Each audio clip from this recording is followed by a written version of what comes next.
Has everyone arrived? Everyone is already waiting inside. Well, what are we waiting for? Let's join them! Please, wait a moment.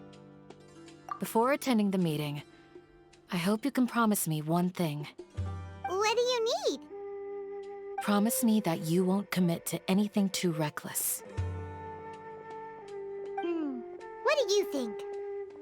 Okay. Everyone's here so early! But why isn't anybody talking? We already discussed things a bit. Hey, where have you been? I've missed you too. Are you ready? Very well.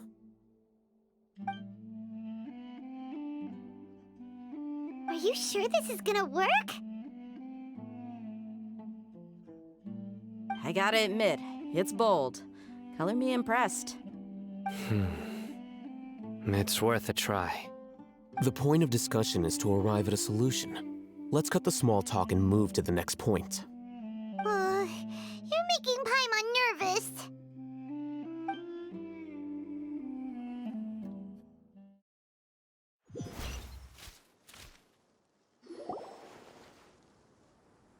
You're finally done. I have some other stuff to take care of. Catch you all later. Come on, don't give me that face. I know what you're going to say. I'll be careful. That's what I wanted to hear. Take care. Well, Traveler, Paimon, judging from your expressions, the meeting must have been quite productive. You can tell? I'm not that good at scheming or strategy, but I can sense people's emotions. And based on your reaction, things must have gone quite well. Paimon's a little worried. Hopefully nothing will go wrong. To be honest, I feel the same. But you're already some of the most capable people I know. So you have my trust. Candace gave us a compliment. Your deeds speak for themselves. Candace, we stayed behind to tell you that, although you won't be coming with us, we'll be sure to remember your words. I'm very glad to hear that. I've said the same thing to everyone here today as I said to you when you arrived. Your safety is the most important thing. Only when you're safe can the plan be successful. So please, take care. You're welcome. And thank you for taking my advice. Good luck with everything. I'll be here in the village praying for you.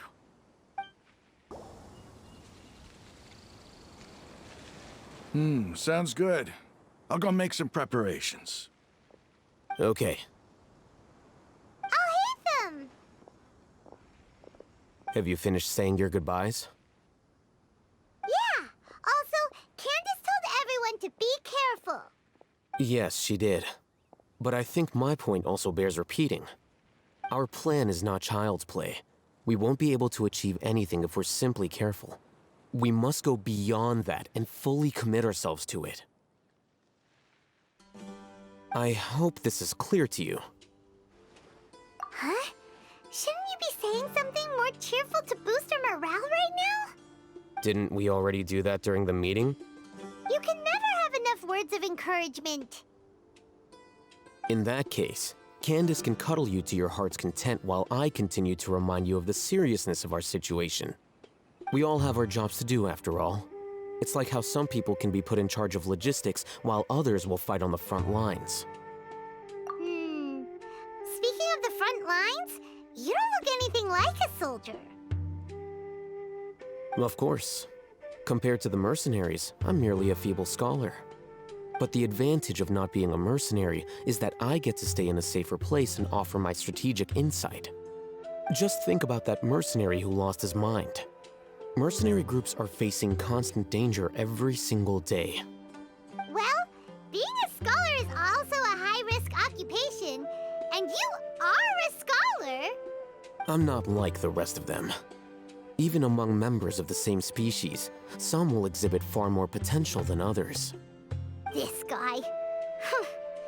Paimon still remembers when those mercenaries in Port Ormos called you a lunatic. All intellectuals are lunatics in the eyes of fools. I'll take that as a compliment. That reminds me. Do you remember the record we saw in the King Deshret ruins? It mentioned forbidden knowledge. You have a good memory. Forbidden knowledge has the power to drive people insane, but this fact has never been shared with the public. Even I, who has worked in the Akademiya for some time, was never once informed of this. I think those mad scholars and mercenaries we encountered may have all fallen victim to the corrupting qualities of forbidden knowledge. But the Akademiya has always held a different view. They have always believed that symptoms of madness are a side effect of human contact with divine knowledge as mere mortals. Come to think of it, perhaps the Akademiya has also never understood the true nature of forbidden knowledge, and thus always approached the issue from the wrong direction. The Withering, Elazar, and the sandstorms. Don't you think what is happening right now across Sumeru is rather similar to the forbidden knowledge pollution that occurred in the desert thousands of years ago? But Paimon thought that Irminsul's disease is what caused the withering and the sandstorms. At least, that's what Tainari told us. Wait a second. Could it be that? Ah, you've connected the dots. The cause of Irminsul's illness may precisely be the pollution from forbidden knowledge. But if that's the case, what should we do? This is huge! Wait. Why do you think Lesser Lord Kusanali would have a solution to this situation? You mean, it's related to the scene you saw when you passed out in the Avidia forest? That whole, the world forget me thing? In that case, it's imperative that we rescue Lesser Lord Kusanali. Only by working with her to save Irminsul can we completely resolve the problems Sumeru currently faces. To make sure we're still on track, I would like to check on the state of some of our preparatory work. Where are we going? To an Eremite base. Oh, you made it. Huh? What are they doing here?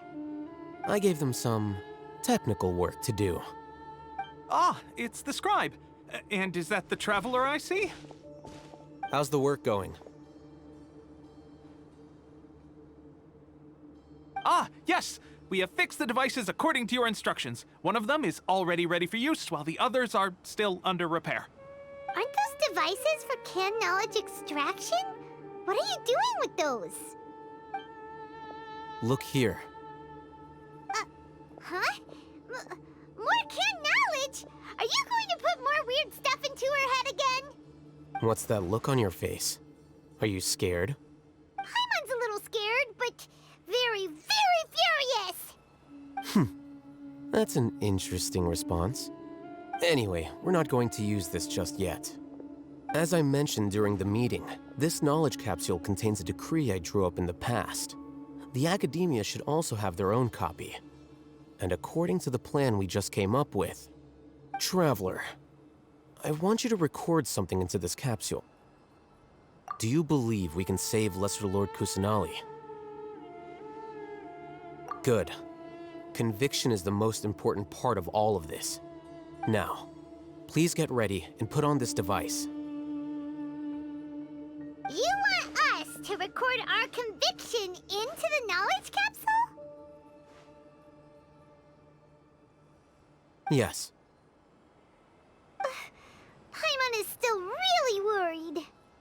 I understand, but trust me, Paimon, this is something we have to do. It's best if you can do as I say. Because, to achieve this impossible task, it sounds like you'll need to fool your own heart first. Although it may feel like a trick, self-encouragement may be the most important tool we have. Paimon can see the point you're trying to make. Imagine this. We have orchestrated our plan and successfully rescued Lesser Lord Kusanali. As a result, we have changed Sumeru's entire political landscape. everything went without a hitch, and everyone recognizes and praises our achievements. Now, open your eyes. Here. What's this? Read it out loud.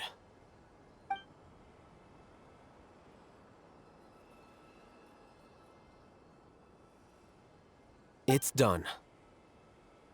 Is your head okay? Does anything hurt? It's just a recording.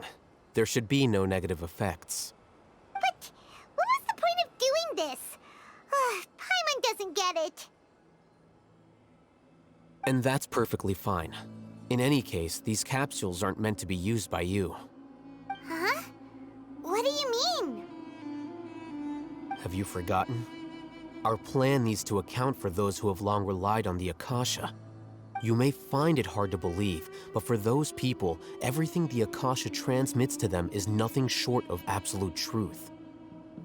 Imagine if you've been using a device like the Akasha since the day you were born, and this device has always supported you during times of need. After all that time, what do you think you'd become? A fool? A machine? A slave to orders. And that's why rules are so important. In addition, those who understand the rules can delineate boundaries and identify gray areas. But why would you need to identify the gray areas? You could say that those kinds of ambiguous zones can be very interesting. One might even say they're advantageous in the right hands. Things you're interested in are really out there. Are all Sumeru scholars like this? Anyway, that's enough chit-chat. I'm going to take those two to work on some small projects. You can head to Caravan Rebot and start preparing for the next step. Small projects? We're going to tinker with the Akasha terminal and make a few modifications. I thought we agreed on a plan. How can you go back on your word? The plan is too radical and carries a high risk for casualties. I've given it a lot of thought. And in the end, I still can't agree to it. But it's still the best plan we have. As a former Matra, you of all people should be able to see the bigger picture and recognize the innate advantages of our plan. I did. And that's how I saw the danger behind these so-called advantages. Alhaitham's plan is even more radical than I imagined. Huh? Why are you guys arguing? My friend, you're just in time. Why don't you help me persuade Sino? He's turned against our plan. We agreed to work out a plan at the meeting. As mercenaries, you're familiar with the local environment, so you'll take care of the specifics. But then, you went to Alhaitham for suggestions. Had I known Alhaitham would give you those kinds of suggestions, I would not have agreed to the plan. Look, you already know that we're all on the same side here, don't you? Mercenaries place a lot of importance on their bonds of friendship, but also will not hesitate to make sacrifices if they deem the situation to be sufficiently dire. I'm sorry, but as things stand, I can't accept your principles. Seems you really do understand the ways of the desert. Traveler, Paimon, this is also something you should know. Ramon's plan is to have me work with the Caravan Rebot guards in my capacity as a Matra. We will arrest the mercenaries and escort them into Sumeru City. Wait, how can we work with the guards?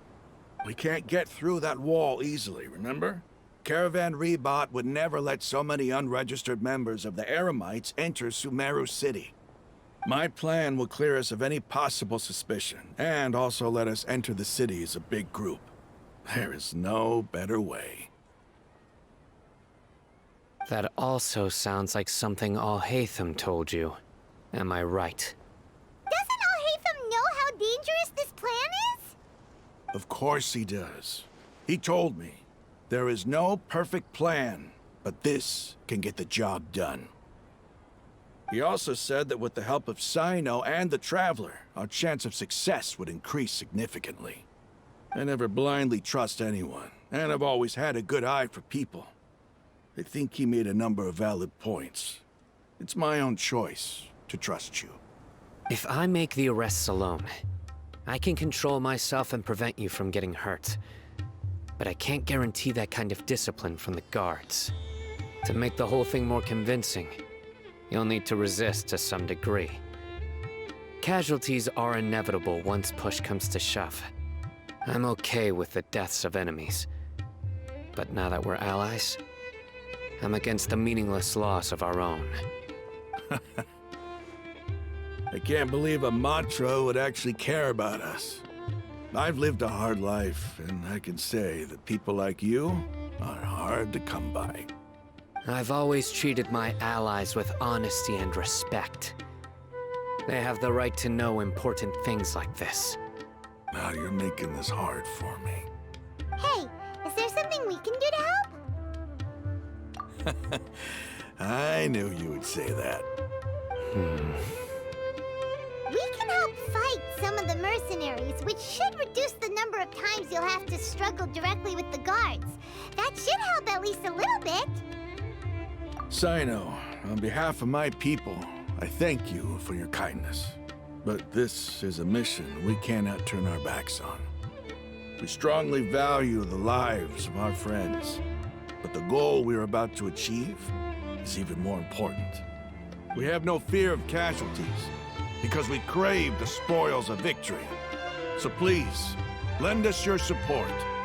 We will show you the determination of us desert dwellers. Well, now that you've put it that way, I can no longer refuse. But remember, you need to follow the plan and not do anything reckless. Candace made it very clear that we can only achieve our goals if we can ensure our safety. Since you and I both recognize the significance of this operation, there should be no more animosity between the followers of the Dendro Archon and those of King Deshret. Everyone's life is equally important. Okay, you have a deal. Let's do this for our shared dream. The guards should be stationed in the courtyard nearby. You can find them there.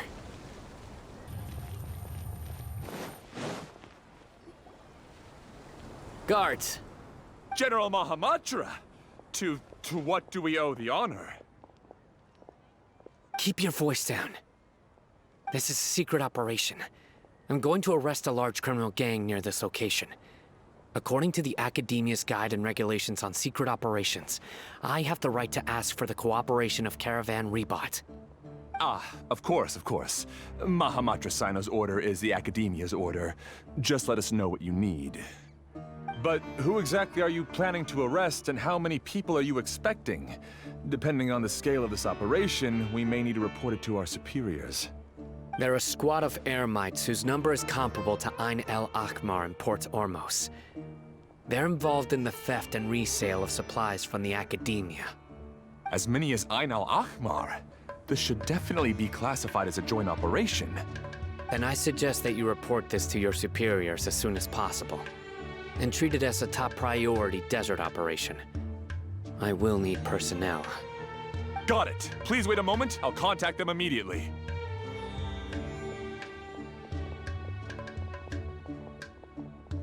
Because this is work. Because I trust you. Paimon can't believe you're still in the mood to chat. This whole thing has Paimon scared stiff. Aren't you even a little worried? What if these guards already know that you have betrayed the Akademiya and are no longer their General Mahamatra? Even if that guard doesn't know, their superiors might, right? We discussed this, remember? The Caravan Rebot operation is of great importance. But don't worry, the guards there shouldn't know that Sino has stepped down. How can you be so sure? First, the other Matra still don't know why Sino has left, which proves that the Akademiya has been covering up the matter. Second, this is a crucial moment for the Akademiya's God creation plan. If something were to happen to the General Mahamatra, it's bound to attract a lot of unwanted attention. No matter how you look at it, they don't seem interested in sharing the news of Sino's departure. A reasonable inference. I agree. Which brings us to our next issue. I'm sure some of you have been wondering if the prediction function of the Akasha will affect our operation. The Akasha is still in operation, so I must remain on high alert. Actually, considering the power of the Akasha, it's quite strange that it hasn't already tried to interfere with my actions. I've given that a lot of thought. For now, I don't think you'll need to worry. If you remember, when you first came to Aru Village, all your actions and routes were predicted by the Akasha. It even gave that information to those who kidnapped the village keepers. But things like that never happened again after we met up with the Traveler. That's true. But why? Look at it from a different angle. Why do you think the Akasha will predict your actions? Because my personal data has been entered into the Akasha. That's true, but the key to this question is, how well can the Akasha make predictions about a person? Haven't you ever thought about it? Just how can it do this in the first place? Because the Akasha controls the entirety of Sumeru. The Akademiya firmly believes that all human actions can be explained through logic. By sorting and analyzing entered data, the Akasha can derive behavioral logic and predict the actions of those who fit an existing logic model. However, at the risk of sounding like an advocate for fallacies, can everyone truly be considered logical at all times? Emotions are part of our behavioral logic, but can you guarantee that every experience of the same joy or pain would be equally intense? How can our feelings and opinions be predictable down to the letter in every single instance? Sino, in the past, you've always worked alone. In the absence of another person who could sway you or your thoughts, the Akasha could produce predictions that were similar to your real-life behavioral principles. Decisive and principled, you were used to solving problems alone. That's why the Akasha could figure you out.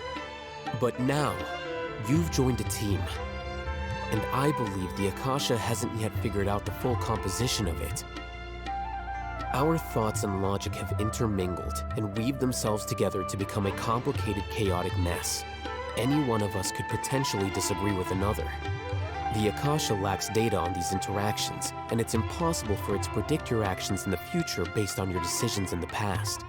After all, there's probably a limit to just how much we can be modeled or controlled by data. So, in my opinion, you're probably safe for now. Makes sense to me. I agree. The Akasha is not alive, and I don't think we can be completely controlled by something without a mind of its own. Is that so? I guess there are things that even the Akasha cannot calculate, and people will not be forever trapped by the past. I'm so glad that this is settled. Next time, pay attention during our meetings. Will do. Just remember to stay vigilant. Footsteps! General Mahamatra, we were not expecting your presence here. I'm the security officer of the Grand Deshret Desert District. My name is Luxembarbo. This is my assistant, the Traveler. She will be working with me. The construct next to her is for her work. Beep! Construct, beep! What a great honor to meet you. Your golden hair is as bright as the sun. And, is this the latest technology from the Akademiya? Have you made a decision regarding the matter I mentioned to your subordinate? It seems to be a dire situation, so of course you will have our full cooperation. To be perfectly honest, I've always longed to go on a mission with someone as well known as yourself. There's no need for flattery. Yes, sir. Take your most elite platoon and follow me to the eastern side of the district. We will carry out the operation there. Understood. Map. Hurry, bring the map!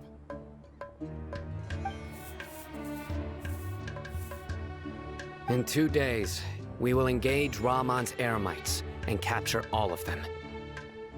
Any questions about the time or location? None at all, sir.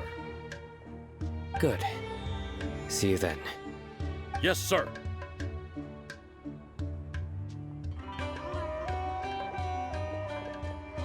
Maybe hanging around the General Mahamatra isn't so bad after all. Everyone's so respectful towards us. This is all due to the absolute authority of the Akademiya. And now, we're going to strike back against that massive pillar of power. Get ready. We will move out in 2 days. Look! Over there! Our helpers have arrived already! Let's hurry over! Wait a moment. Ah! Oh, it's you! You're my assistant, remember? Being my assistant, you must stay with me. Now let's head over there. It's General Mahamatra and his assistants. We meet again. You're here early. It's to show how important we think the operation is. Since this is a big case for the Akademiya, we are prepared to give it our best. I'm glad to hear your sense of resolve. Remember, we must capture them alive. They are our only leads for the case. If they die, we will be unable to continue the investigation. Understood. Everyone! The Eremites are approaching from the west! Make preparations and be ready for combat.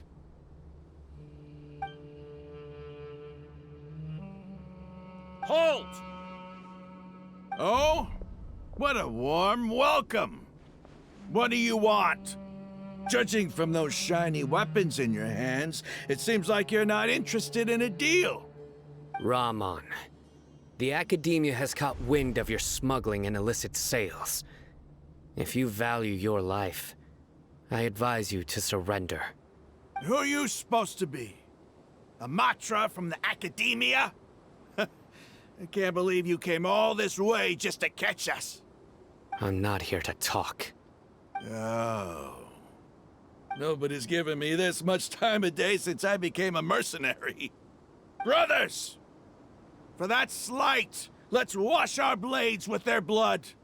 Let's show them we Eremites are not to be messed with.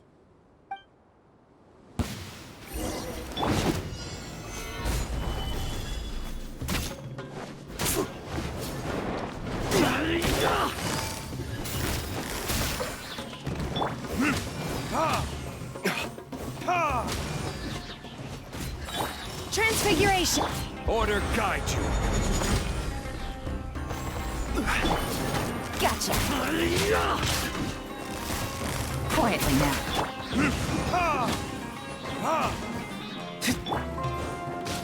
Manifest! It's over. We have subdued them. The operation is now over. All Eremite mercenaries and related personnel in the area have been arrested. You pitiful Dendro Archon dogs! You'll regret this! I'm afraid you'll regret it first. King Deshret will curse you, and you will all!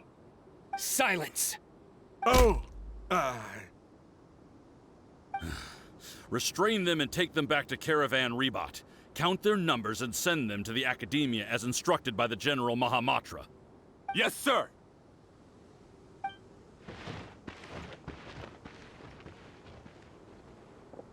Mahamatra Sino, I will now take my leave. If you need further assistance, please come to Caravan Rebot and ask for me. Understood. You are dismissed. There they go. Let's talk elsewhere.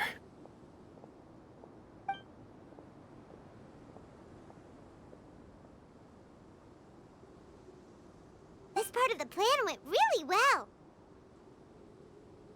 Yes, things went perfectly. That's fantastic! And that punch you gave Ramon there sure looked convincing enough. Once we're done here, I'll return to Caravan Rebot and oversee the group's transport. I promise. I'll get everyone into Sumeru City safely. Yeah, you're the reason why everything went so well. It's not the time to celebrate yet. I believe Dia should already be waiting for you. Go join up with her. She will need you to introduce her to Tighnari.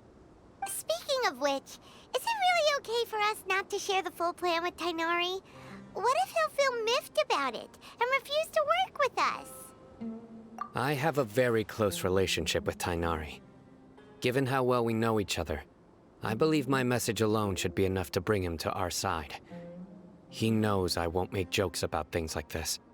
If we need help, Tighnari is the best option. Get ready for the next phase of the plan. Don't keep them waiting. Dia! We're here! It's about time. Didn't you say our part of the plan is the most important of all? And here you come rolling in late. In the time it took you to get here, I already did 5 laps around the place, downed 7 drinks, and even did some clothes shopping. Sorry. We didn't mean to keep you waiting. I just wanted to fix your attitude and rub it in a little. After all, you took your sweet time getting here, and we've got important stuff to take care of. I just like seeing that serious look on your face. All right, I'll stop. All joking aside, I'm glad you're here. Let's get moving and take care of this as soon as possible. But where should we start? Our responsibility is to get a status update on the Fatui Harbinger known as the Doctor. We need to make sure he won't get in our way when we rescue Lesser Lord Kusanali. Dealing with an institution that controls all of Sumeru is already hard enough. If the Doctor were to crash the party, it would be next to impossible for us to achieve our goals. Yeah, we sure don't want him showing up. Ooh, he really gives Paimon the creeps. Right? Hearing his name just reminds me of those stuffy old geezers in the Akademiya. I'd rather not have to deal with someone like that. According to the plan, we should first go to Pardis Di and ask for Forest Watcher Tighnari.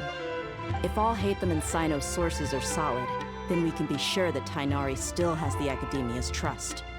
So, we'll find Tighnari and convince him to get us the latest intel on the Doctor. Then, depending on what we learn, we'll make any necessary adjustments to our plan. The sages have placed spies everywhere on the other side of the wall. I'll follow you as a bodyguard. You should be honored. I don't offer my services to just anyone, you know.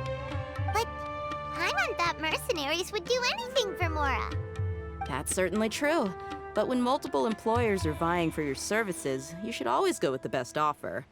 Let's see. If I were to charge you a bill, I guess I can apply a discount. How much more do you want? Paimon's not sure we can afford it. How much do I want? Hey, how about paying me with a smile? What do you say? I haven't seen you smiling much recently. If you ask me, someone like you must look lovely when they smile. Come on, give me a smile so that I can be less worried. Looking good! I hope this pretty smile will become our lucky charm. There are many kinds of smiles, but only a truly joyous one can bring blessings to others. Let's consider this smile a down payment for our future victory. Let's go. It's time to pay a visit to Pardis Di. Tighnari! Ah, Traveler, Paimon. And you are? Hey there. This is our friend Dia. She's an Aramite mercenary. A mercenary? You must have some big news for me. It's something really important. Please help us out. All right, then follow me.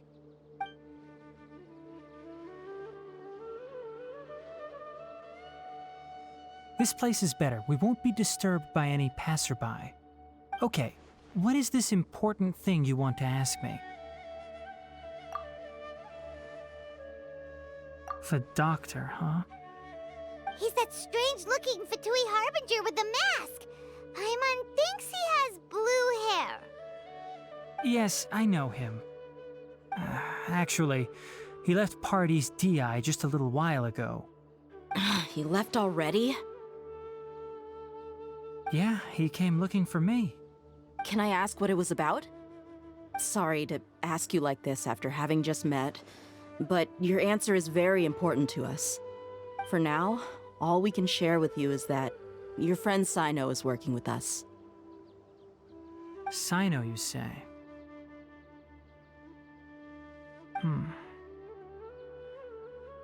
I see. So that's why he hasn't been at the Akademiya. Okay. I will answer your questions and will assist you any way I can. You don't have to tell me everything that's happened. Sino's name really does work wonders. You're not even a little worried that we might have made it all up? Despite having just met you, I can sense that you're the serious type. Between you, the Traveler, and Sino, none of you strike me as the type that would conspire to deceive me. You don't need to tell me anything you don't want to. I'll also get straight to the point. The Harbinger you mentioned came to me because he wanted to take the scholar Hypatia away with him. Hypatia? Why would he want her? And what do you mean by take away? Is he planning to leave Sumeru? Yes. He told me his return to Snezhnaya is imminent.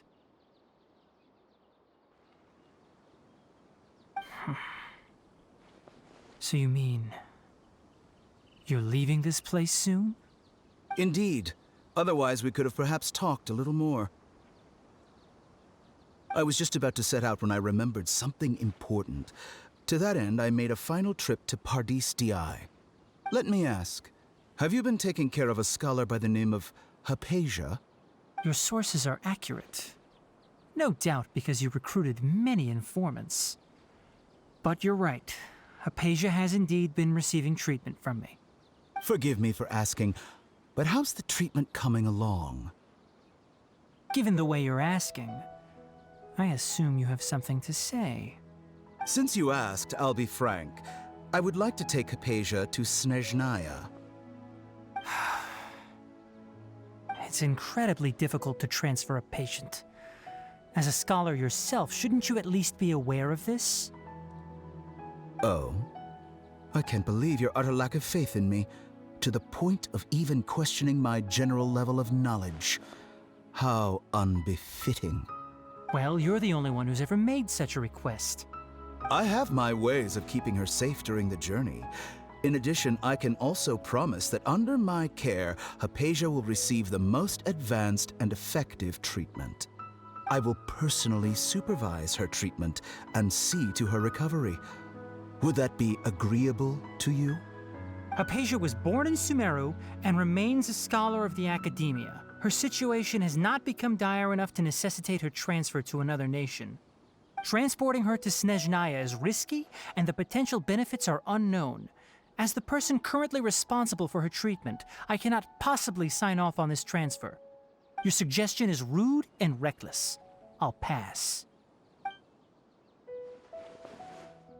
I don't know much about the doctor, but after talking with him, I realized that, just like many other scholars, he possesses an aura of arrogance that I've come to detest.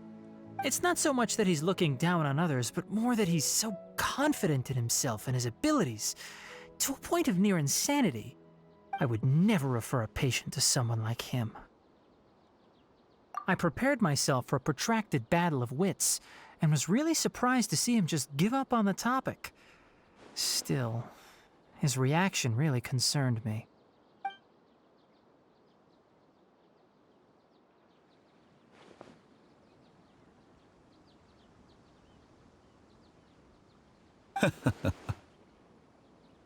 I see, I see. Of course, your opinion makes perfect sense. You're still young, but already quite stubborn. I must say, you are not like what I had expected. Under normal circumstances, I wouldn't just let you off the hook like this.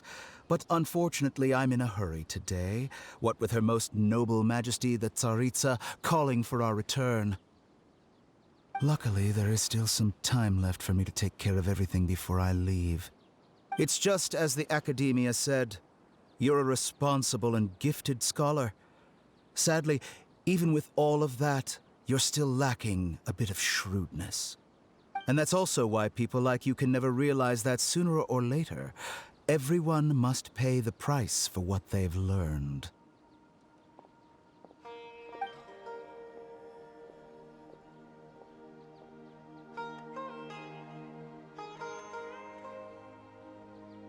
Paimon can't help but feel like he's hinting at something unpleasant.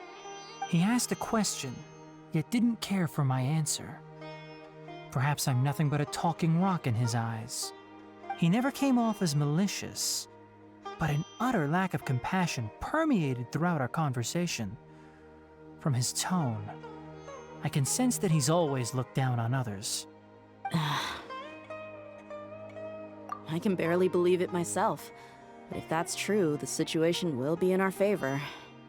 I don't think I missed any details. Frankly speaking, I don't want you to do anything too risky. Now that you know a little more, it should be easier for you to stay safe. Sorry we can't tell you everything. We appreciate that you helped us anyway. I won't forget your kindness. It's okay. I have an obligation to do so. To be perfectly honest, all of this may have started because of me.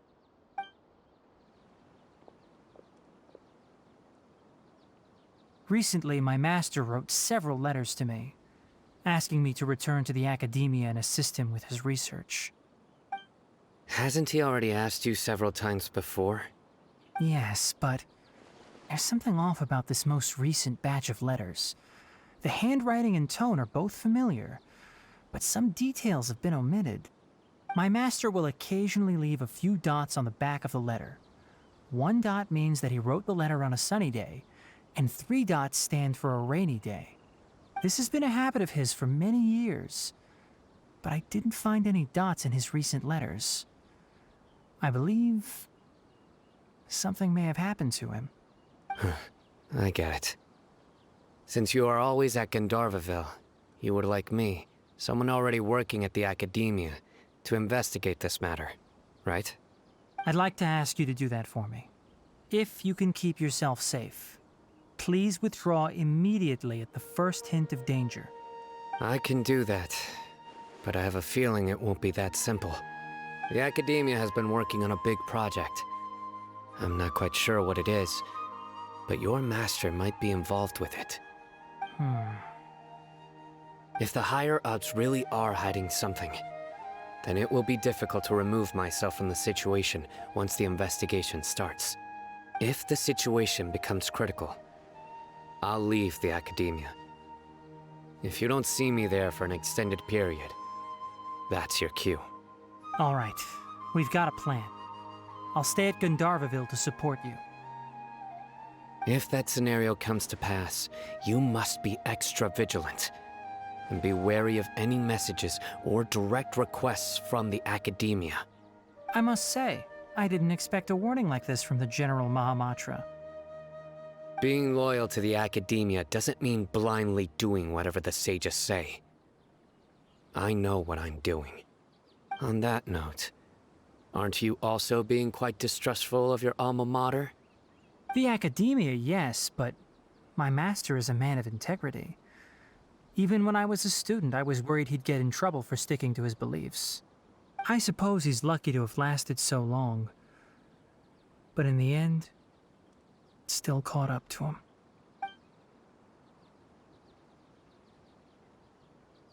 I see. So you noticed something was up with the Akademiya from the very beginning. This may well be how Sino became involved in all this. In that case, I must keep my promise and help you however I can. Also, if you run into Sino again, please help me pass on a message to him. Trust your own senses and experiences. I think this may be something he needs to hear right now. Okay, we'll find a chance to tell him. Thanks. Right. Now let's go hunt down this Harbinger. Oh, by the way, which way did the doctor go when he left Pardis Di? That way. Gotcha. Thanks so much. We'll be on our way.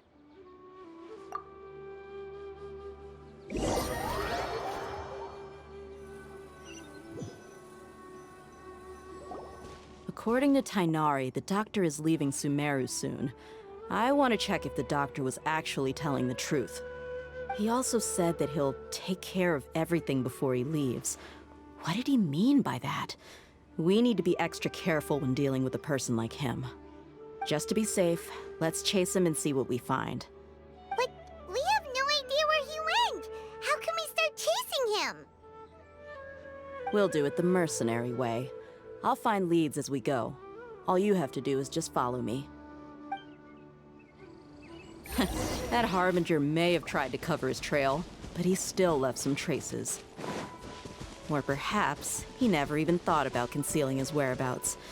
Maybe that's just how arrogant he really is. Yep, we're headed in the right direction.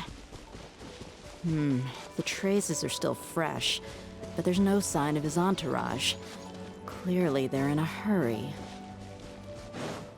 It's just as I thought.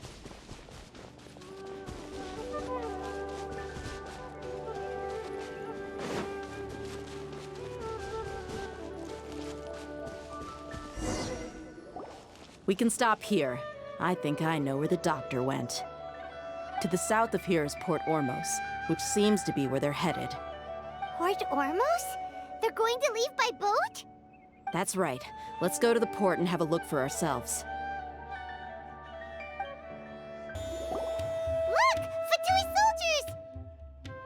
Thanks to Dia's tracking skills, seems we found the right place. Shh! Don't draw their attention. The port is crawling with Fatui soldiers. Let's keep going and see what we can find. Now this is a proper farewell ceremony for a Snezhnayan Harbinger.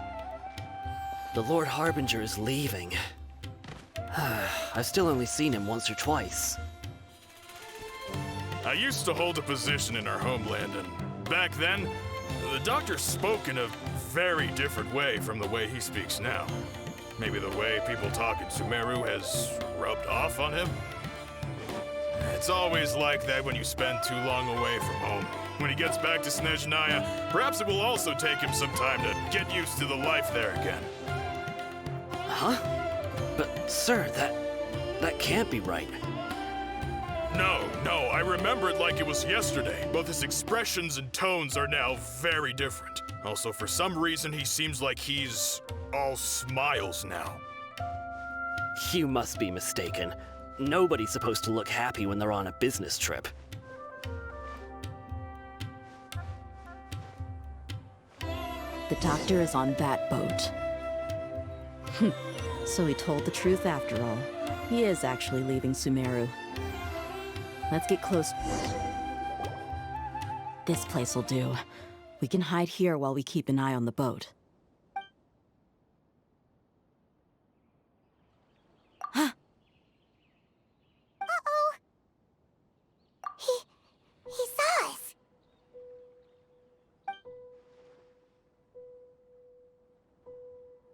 Huh? Is he waving at us? It's time to say goodbye. Wait, is he the only person on the boat? You mean there's nobody with him? And where are all the soldiers we saw in the port just now? They were all here just a few minutes ago, but now they vanished. So this was a trap. Wait, don't tell me that. Luckily, there is still some time left for me to take care of everything before I leave. Oh no. They might be after Hypatia. Let's get back to Pardis Di. Huh? What do you mean? I'm afraid that she's seen something that she wasn't supposed to see. If I were the Fatui, I would also try to take her away. And if I couldn't... Oh no! Are you kill her? Let's go! Paradis Di is not a place you Fatui can just show up and do as you please. I believe we've already made ourselves quite clear. Our superior gave us permission to search for and collect medicinal herbs in Paradis Di for research purposes. But you've been in Sumeru for some time already. I find it coincidental that you chose to only come here today. Even the Grand Sage himself may not have the right to question our research, much less an ordinary scholar like yourself. I've done my duty to inform you. Don't make things difficult for yourself. It would seem that my words have fallen on deaf ears. You can keep trying to deny it, but coming to Paradis Di now? I'm pretty sure you're not just looking for herbs. With all due respect, your baseless speculations will only lead to unnecessary trouble. Well, you only have your Harbinger to blame. He knows nothing about keeping a low profile. I may be staying at Paradis Di as a scholar, but that doesn't mean I'm no longer a forest watcher. It is still my duty to protect the peace and safety of the scholars who have contributed so much to Sumeru. Then it seems our conversation has hit an impasse. No one will lay a hand on you, Hypatia. Not on my watch. Are you alright? I'm fine. These Fatui have really crossed the line. Time to... There's no use resisting! Give us Hypatia! Keep dreaming! Yeah, Tainari, beat him up! The doctor's orders are absolute! Yeah? You've been someone's lapdog for so long that you don't know anything else now!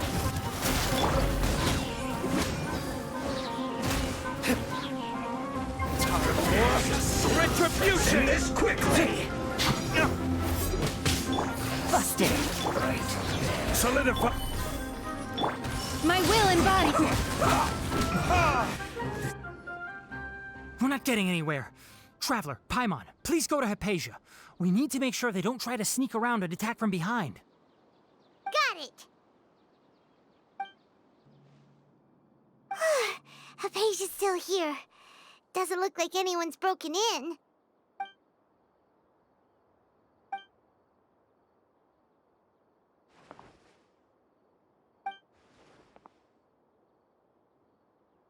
Well, how is she?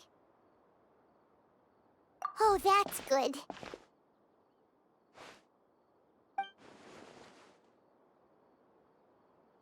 So, you think this is over?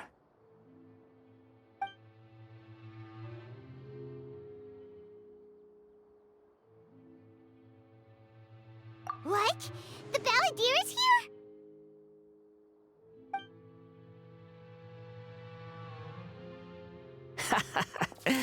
I've missed that look of abject horror.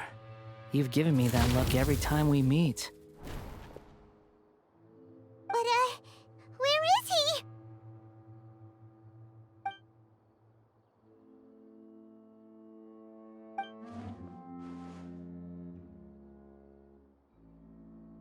I can hear all of your thoughts, you know. Don't you remember? I already saw you the first time you came to Paradis Di and made contact with Hypatia. I didn't need to do anything. It is her honor to be able to connect her consciousness with me. Who are you talking to? It can't be the Balladeer, right? That's impossible. I know you must be curious. I might as well tell you that I decided to enter Hypatia's consciousness the moment I sensed your touch. I wanted to observe you on a fool's errand. Hey, Traveler! What are you doing? My deification is nearly complete. All that's left now are just some final details. Do you understand? Even if you manage to rescue Lesser Lord Kusanali, it will be impossible for you to defeat a bona fide god like me. Is it wise to force that childlike god into a divine battle against me? Scholars consider the god of wisdom to be the sum total of their faith. It's how they can justify reverence for a god as they construct it. But this also shows that humanity's worship of gods is a combination of blasphemy and exaltation. It's truly laughable. Yes. What is it?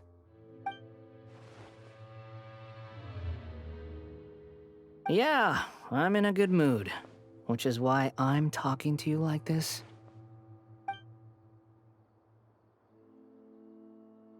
What do you mean?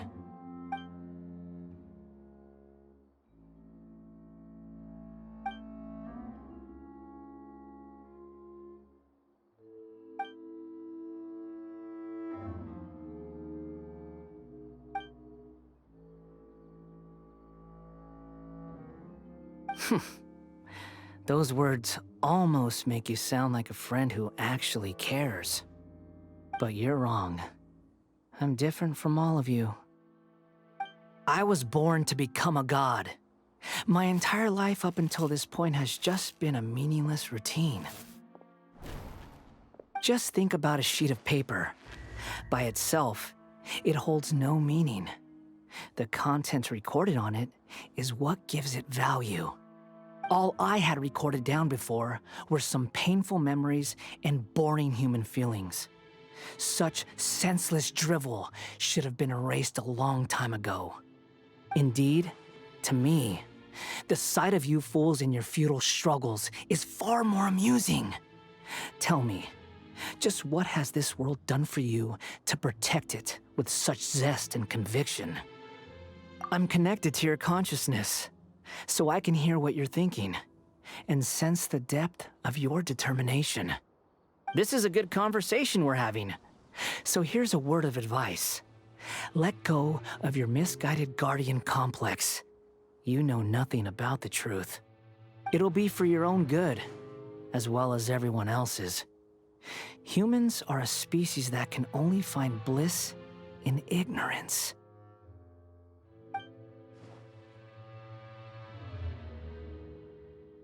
Ah, you've seen my affection for her. If you were in my position, I think you'd feel the same way. She peered into my consciousness and saw my past. Someone like that is qualified to become my first follower. All gods need followers. So Hypatia has been chosen. Her appearance heralds my imminent arrival at the throne of divinity, while her worship shall become my glory. You're doubting me again? No matter.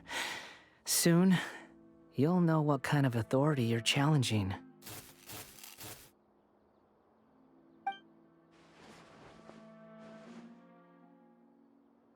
Who wants to hurt my devout follower?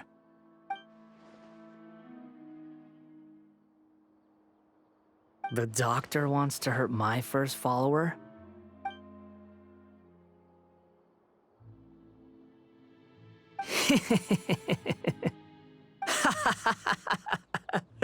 How very amusing.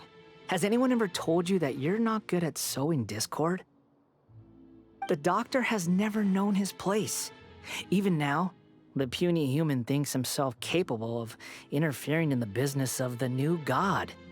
You're still too naive if you think a few words will be enough to convince me to destroy the doctor. But I'm willing to give you a gift, just like my expression of affection towards Hypatia. It is an honor for you to be able to stand here and speak with me. As my listener, you will be rewarded.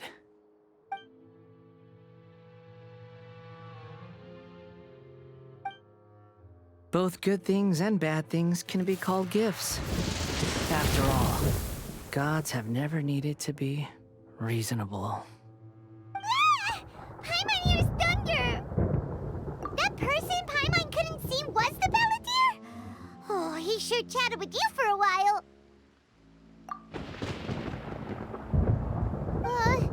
Where is the storm headed? That means anyone outside is in danger! Let's go! Tainari and Dia still must be fighting! Oh! Have the Fatui retreated? Hey! What happened happened to you? He's hurt. I'm fine. Don't move. I've seen eremites get struck by lightning before. You need to rest. Struck by lightning? We were fighting, and just as things started looking grim, the weather suddenly became extremely strange. Lightning started attacking everyone, almost as if it were alive. Luckily, there were only two of us, and both of us were nimble enough to dodge most of the strikes. There were a lot of Fatui, though, and they were being torn to shreds by the bolts of lightning. With that, all the Fatui soldiers were forced to retreat. Why are you sorry? It's all right. I'm sure you also never expected this to happen. Don't blame yourself. My wound aside, you look like you've seen something unpleasant. Is Hypatia all right? Hey, didn't I tell you not to move? Just in case. Let's go to Hypatia's place and talk about things there.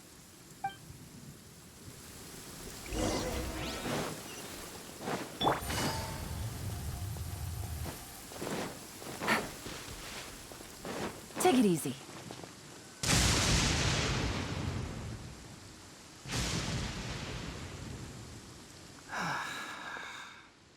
Thank goodness she's fine. Hey, how about taking care of yourself first? I understand my condition. The wound is not fatal. I'll be all right. Ugh. The more you understand medicine, the worse of a patient you become. I know. They always think they can push through the pain. Oh, he sat down. Let me rest for a bit. Sorry, traveler. Now you may start.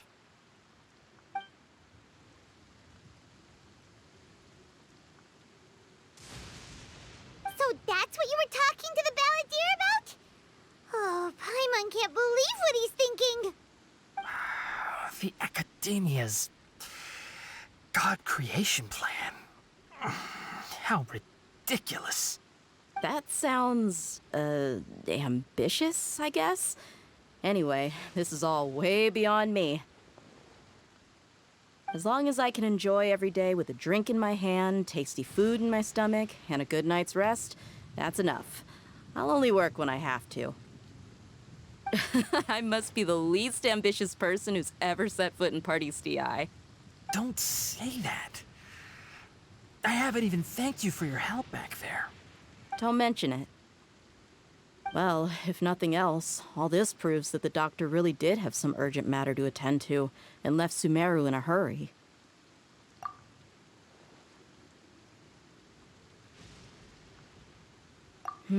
Maybe the Fatui want to cover up some secret of the balladeer. Is that why they tried to seize Hypatia? You said the balladeer claimed that Hypatia has seen his past. So, what could be there? Have you noticed? The balladeer is not happy with the doctor's actions. He thinks the doctor has no right to consider himself as his equal. So, if the doctor was to show up again, would the balladeer zap him with lightning? Based on what the traveler has said, I think he would. Having the doctor gone benefits him as well as us. In other words, we've successfully completed this stage of the plan. The doctor is out of the picture now. Yay! That's a big accomplishment! I'm also happy for you. Thank you for the help, Tainari. Make sure you rest up for now. Yeah. All right. Okay, that wraps things up for us here at Party's DI. Traveler, it's about time we rendezvous with the others at the Grand Bazaar. Let's continue to keep a low profile. You can head there once you're ready.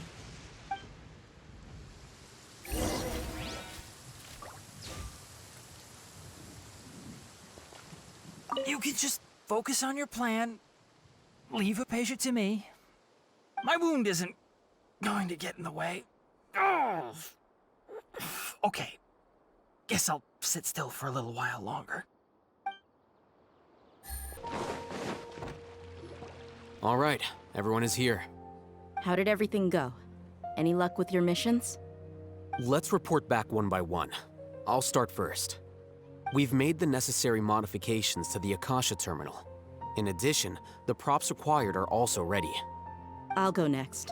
The Traveler and I went to Party's DI. The situation was a bit complicated, but we found Tainari. Unfortunately, he was wounded during a fight. Who was behind it? Well, that's the tough part. What should I say, Traveler? The Fatui or the Balladeer? After some back and forth, we confirmed that the doctor has left Sumeru by boat. He has something urgent to attend to back in Snezhnaya. So, we've successfully removed the doctor from the picture. Also, Tainari's already resting, so he'll be okay. Good. Oh, Tainari also asked us to tell you this message. Trust your own senses and experiences. All right. I'll remember that. Everything also went smoothly on my side. The Eremites should have arrived at their destination by now. To avoid alerting the quarry, they will stay there for now. I can't believe you actually got so many Eremites into Sumeru City. It's all thanks to Rahman and his brave team, as well as their bold strategy. It appears to have been very effective. I'm glad to hear it. Well, is that everything? Okay, this meeting is adjourned. Huh? Wait, you mean that's it? Well, what else is there to discuss?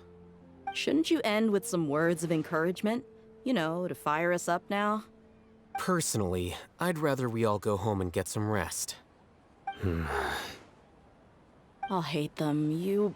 Ugh. Oh, and if you wanted someone to say something to that effect, then I must reiterate that I'm here to strategize and not to lead. So you should find someone more suitable to do that. But I thought all of you Akademiya big shots were great speakers. Then I should remind you that I'm the scribe. I know that. So what? A scribe is responsible for recording meetings, not speaking. Fine, whatever. Well, Cyno doesn't seem to be much of a talker either. I guess that leaves it to my employer. Employer? Yep, the Traveler hired me. That's right. So come on, boss. What do you have to say for the team? Yeah, say something to boost morale. Huh? What are you all doing here? Oh, it's Nilu! Hey, everyone. I'm not disturbing you, am I? Not at all. I was actually just about to go find you. Judging from the group and all your serious faces, you were discussing something important, weren't you? But you also look like you're up to no good. Seems pretty interesting. Welcome, Nilu. Would you like to join us? Huh? Join you? You mean you also want to discuss something important with me? Yes, something very important. Nilu, are there any breaks in your performance schedule in the upcoming days? Huh? Wait, you're seriously inviting me?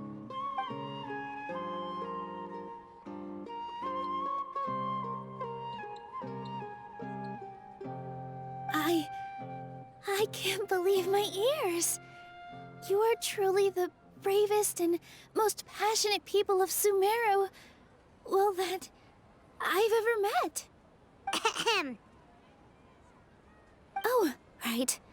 The Traveler and Paimon are not from Sumeru, but you are awesome as well. That's right. I must admit that I'm a little scared, but I'll try my best for Lesser Lord Kusanali. If I can somehow use my abilities to help you, then count me in. Remember, believe in yourself. Okay. I'll get my friends at the Grand Bazaar to help us tomorrow. Just remember not to say too much. Be discreet. Yep, you got it. All the preparations are done. Now, can we finally conclude this meeting? So, have you thought up what you'd like to say, boss? Yep. It's a grand plan and we're all super awesome!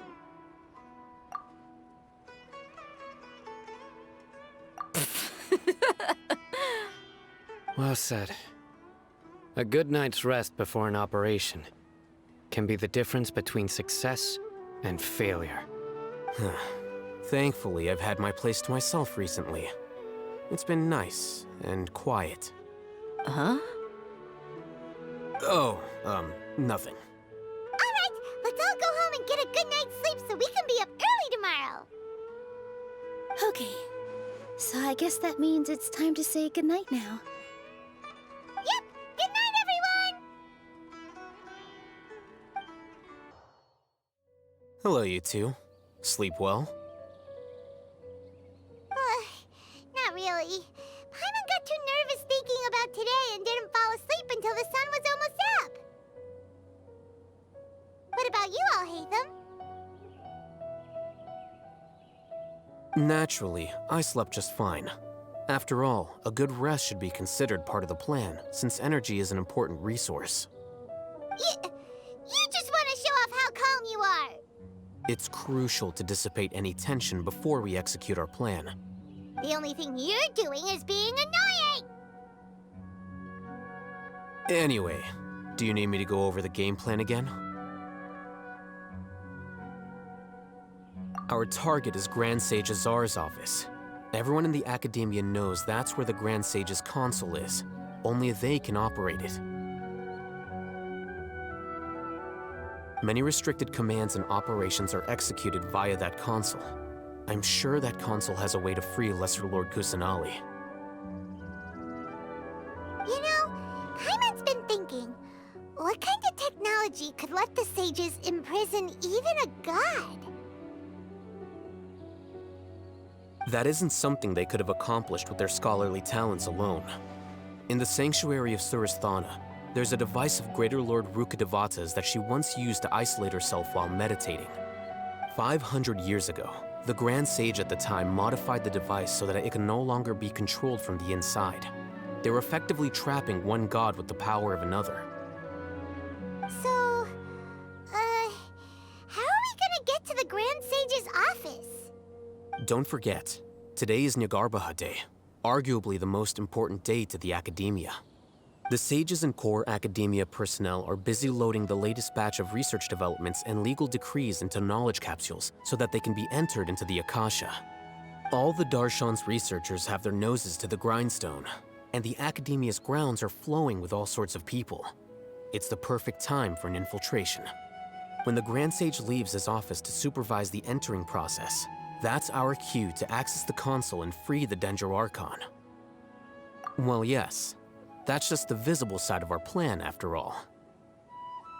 If precedence holds, the Akademiya should have already started preparing for Nyagarbha Day. Everyone should be in position. All that's left is for us to lead the charge. Let's go. So are we just gonna walk in through the front door, or...? Yes. Were you expecting a stealthier approach? Paimon can't think of a good comeback. Alright, it's all on Alhaitham if things go south.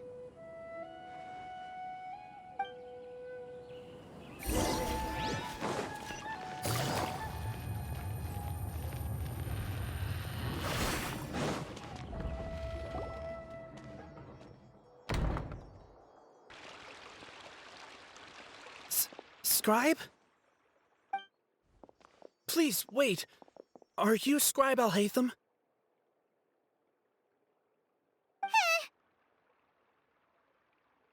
That's me. Is something the matter? I'm in a hurry. No. I was just surprised to see you here. I had heard that the sages were looking for you not long ago, but I didn't know what for. And, also, please don't bring outside guests into the Akademiya. Outside guests? How did you arrive at such a conclusion? Your groundless inference shames the Haravatat Darshan. What did you say? I'm the top student in Haravatat, and I earned 3rd place at the last Inter-Darshan debate. Don't look down on me! That wasn't my intention. As your Haravatat senior, I just assumed that you possessed a greater aptitude for critical thinking.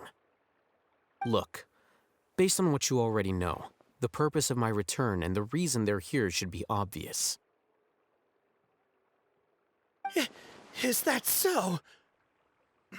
Wait a moment. Let me think. Don't tell me the answer. The sages search for you. A blonde-haired traveler. Outside guests. So, from the start, the sages weren't looking for you, but this traveler?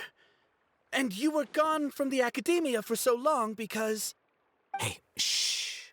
Yes, you've proven yourself as the top student in Haravatat. I surmise you've arrived at the correct conclusion. As I expected. Please, forgive me.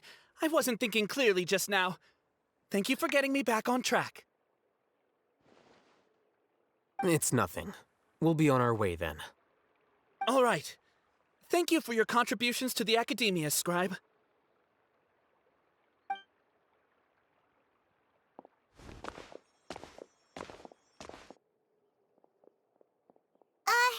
What the heck just happened now? What did he just guess? I'm afraid I don't know either. You have no idea? Mm-hmm. He convinced himself of whatever truth he came up with. That is the so-called pride of a scholar.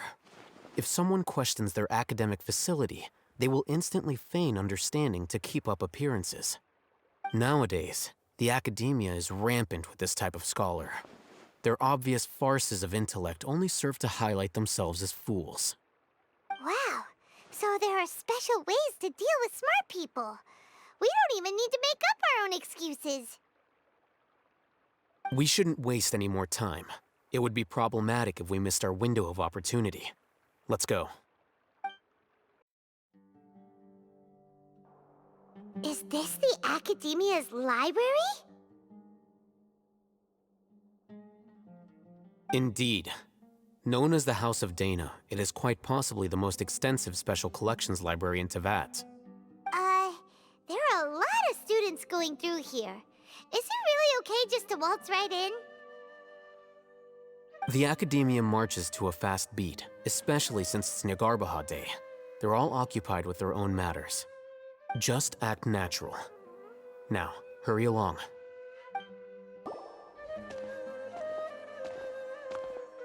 What's this platform for?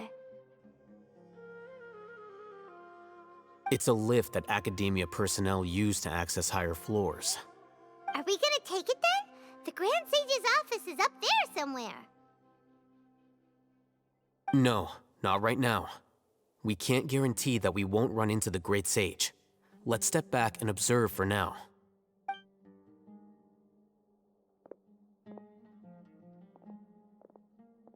You think the Grand Sage will exit from there?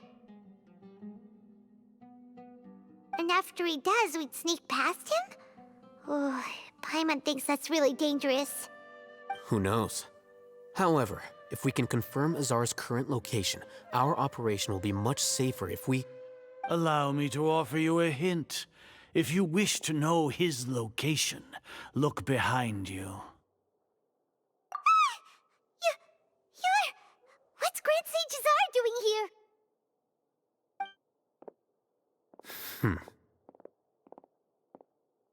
Do not tell me you believed the Akademiya would not grow suspicious of you after such a prolonged absence, Scribe. An eyewitness had informed me of your whereabouts, so I came to personally welcome you. Great Sage, I didn't expect you to care so much about me. I'm truly flattered. I'm sure, but compared to you, I am far more interested in these two unexpected guests. You are the Traveler and Paimon, correct? It's a pity that only now have I been afforded the opportunity to formally meet two of Sumeru's most esteemed guests. I do apologize for my lack of decorum. Excellent.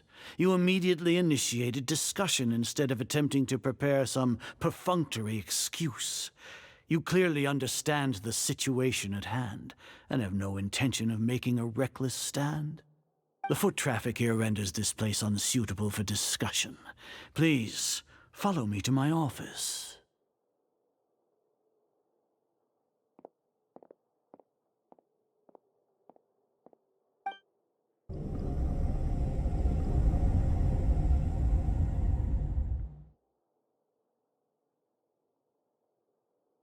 This place is crawling with guards. There's no way out for us. All right then, traveler. What did you wish to discuss with me? Today is Niagarbaha Day, so I still have many responsibilities to attend to. There is little time for idle chit-chat before I detain you all. You seem to know quite a bit about our endeavors. If that is so, then you should be praising our great work, rather than using your trivial misgivings in a futile attempt to sway me. Trivial? Then tell me, what do the Fatui want from me? Worthless. Those are all completely worthless. Benefits, divine power. These materialistic words do nothing but debase our great work. Creating a god. Yes, we are using human wisdom to create a god. If humanity cannot attain omniscience and omnipotence, then we shall create a god to reveal them. This is the pinnacle of human wisdom. We shall regain a god's guidance at long last. No longer will we flounder in the interminable void of consciousness and knowledge. Even Ermin's soul will be freed from its plight. For our nation of scholars, this is the ultimate aspiration. No cost is too great to realize it. You will never understand the rapture of having a god be born within your very hands. With your degree of knowledge, you cannot even comprehend such an emotion. Gods exist on a plane that far eclipses humanity's. Lesser Lord Kusanali, what can she even do? Care for the people? Fend off sandstorms? Fabricate silly fairy tales? These are but child's play for the Akademiya. Does that make us equal to the gods? We are a people favored by Greater Lord Rukkhadevata. Though I may have personally not seen it, our forefathers bore witness to true wisdom. The ascension of the Lesser Lord has brought nothing but bewilderment to the scholars. They all ask, is that truly what true wisdom is supposed to look like? With that in mind, it is better to keep her isolated in the sanctuary of Suristhana, so our academy will not become embroiled in turmoil. Justification. Do you really think that only the super smart or powerful should be able to call themselves gods? As per your judgment, Grand Sage, they are indeed dangerous individuals. Not only are they acting against the Akademiya, but their ideologies have the potential to lead scholars astray. Looks like there really was merit in my assignment. Oh, Hatham? Are you talking about us? Anyway, I've brought them to the Akademiya as ordered, but it took some time and trouble. Oh, that reminds me. Here's the investigation report you had requested. It's a summary of my time spent with the Traveler, an array of information about her ready for your perusal. Oh, Hatham! So you're still on the Akademiya's side! We finally started to trust you!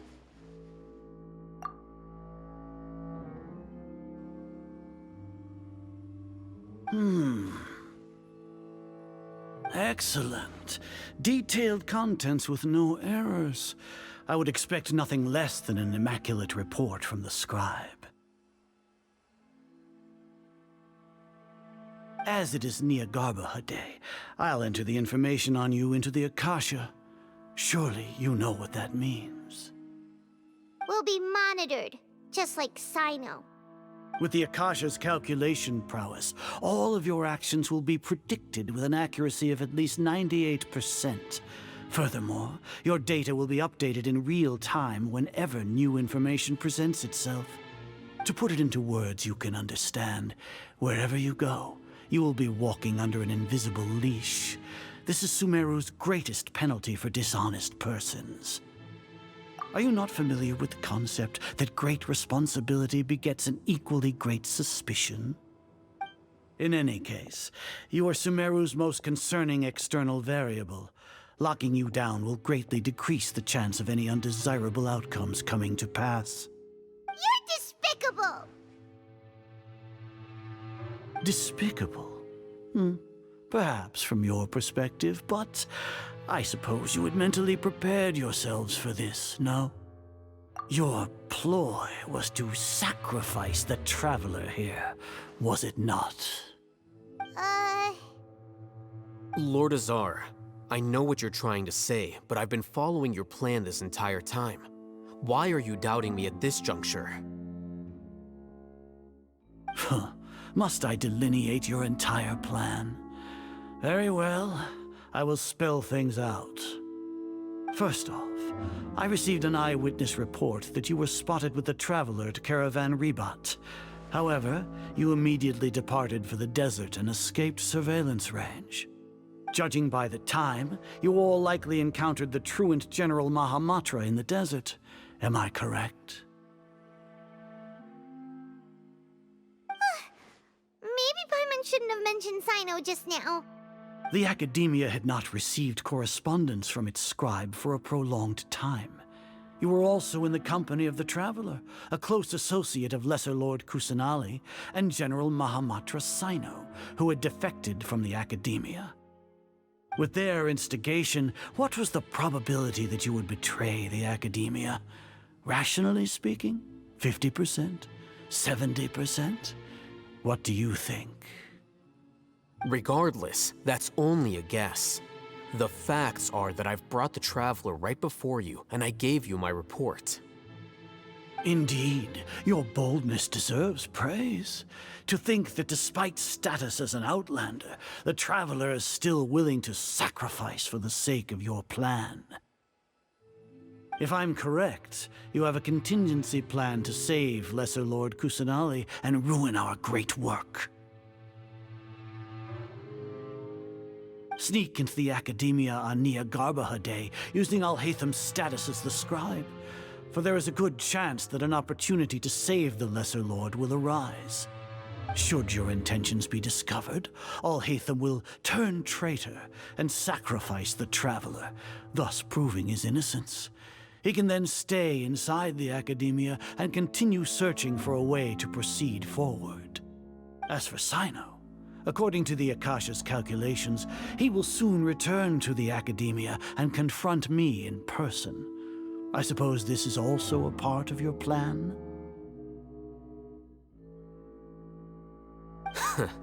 You'll see me as a traitor regardless of what I say, no? Even if you impugn me, it would have little effect on you all. You misunderstand. Losing our scribe would irreparably damage the Akademiya's regular operations and the development of Sumeru's future academic systems. However, under the current circumstances, even that is trivial compared to what we stand to gain from our great work. You said that I betrayed the Akademiya, but you, Azar, you've betrayed all of Sumeru, betrayed its Archon. So flight has turned to fight at long last. Guards!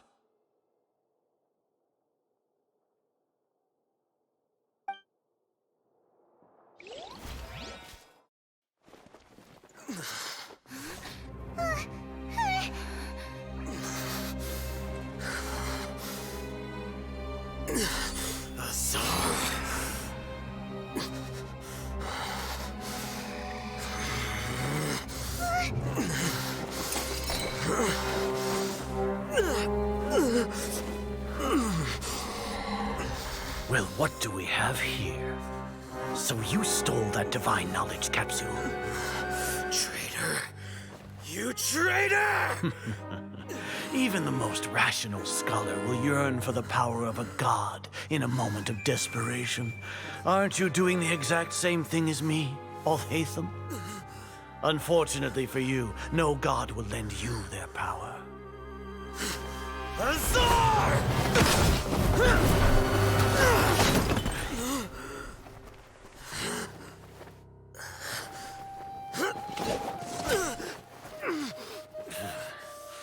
He has gone completely insane.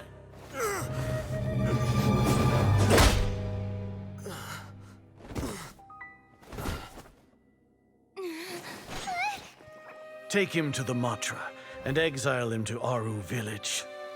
Then find someone to take these two to the confinement room. I'll deal with them later. Grand Sage, we've finished all required preparations for Nyagarbha Day. We may begin to enter the capsules now. Excellent. You may begin.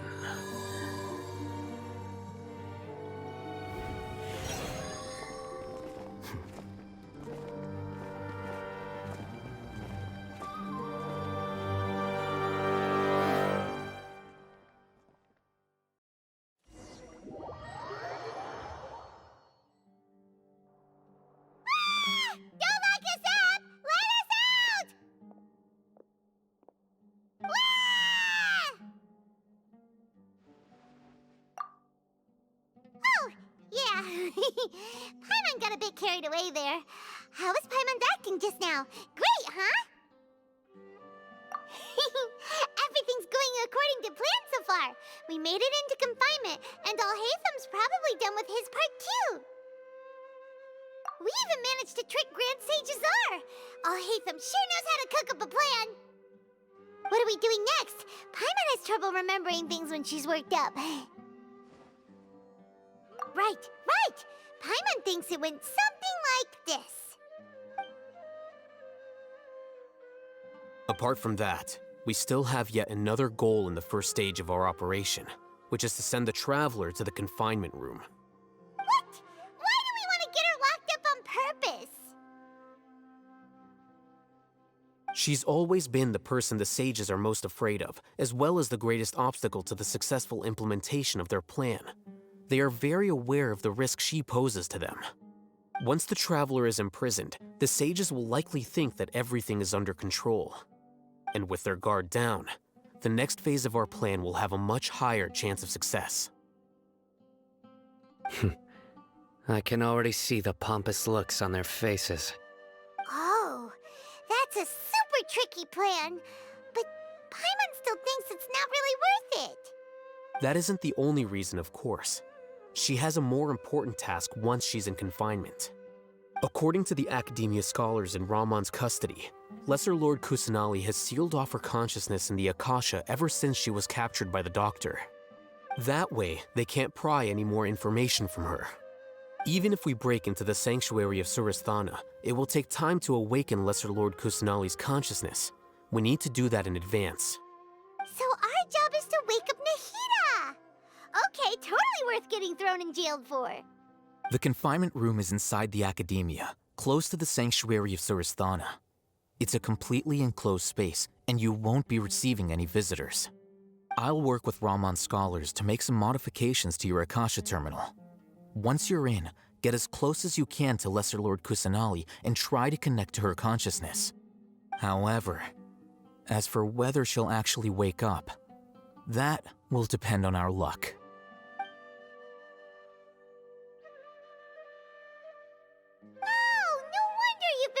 Akasha terminal today. It's the one that Alhaitham modified.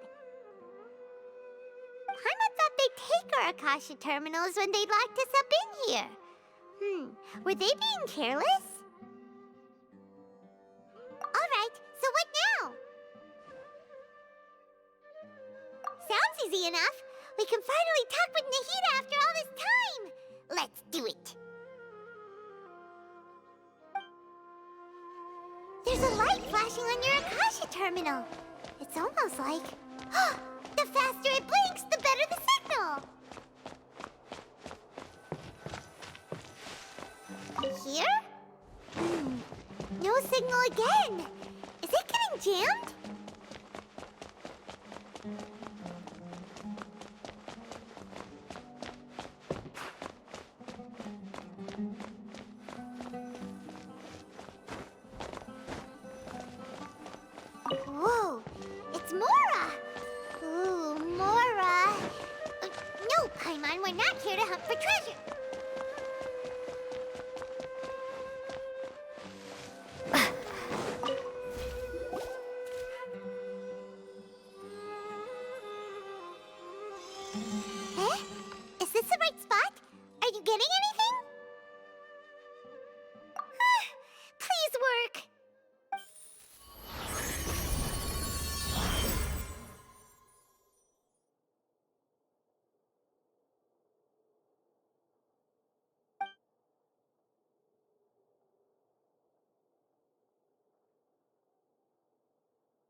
When did it first start?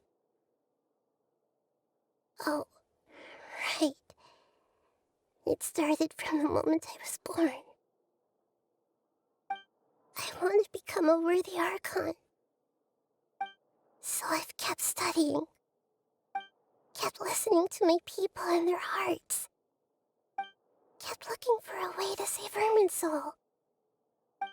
So I can catch up. Catch up to Greater Lord Rukkhadevata. But I'm stuck in the sanctuary of Suristhana. The sages are creating a god to replace me. And I'm forced to lock my consciousness in this boundless darkness. Nahida!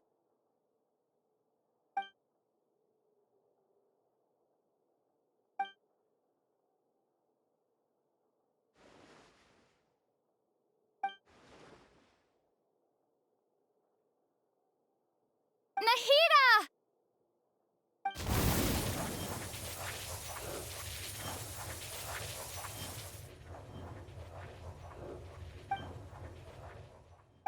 It's so quiet here. Now that I think of it, I don't think I've ever actually listened to my own inner voice. Do Archons have them? Should Archons have them? Have I been doing the right thing? Am I really not needed? How do I really feel about all of this?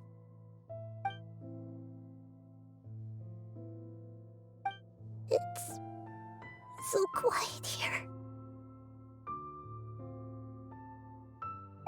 Since you're the god of wisdom, you've known the answers to all these questions since the very beginning, haven't you? Who are you? Whose voice is that? It sounds familiar. You're right, though. I won't ignore my own voice anymore.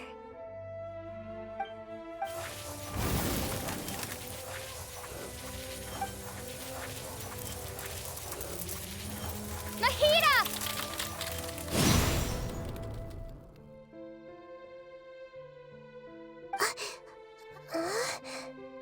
Nahida? Did you wake me up?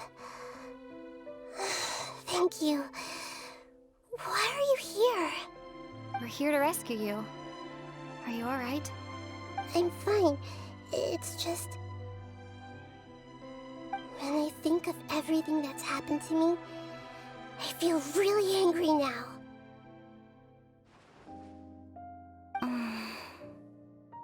You should have been angry ages ago.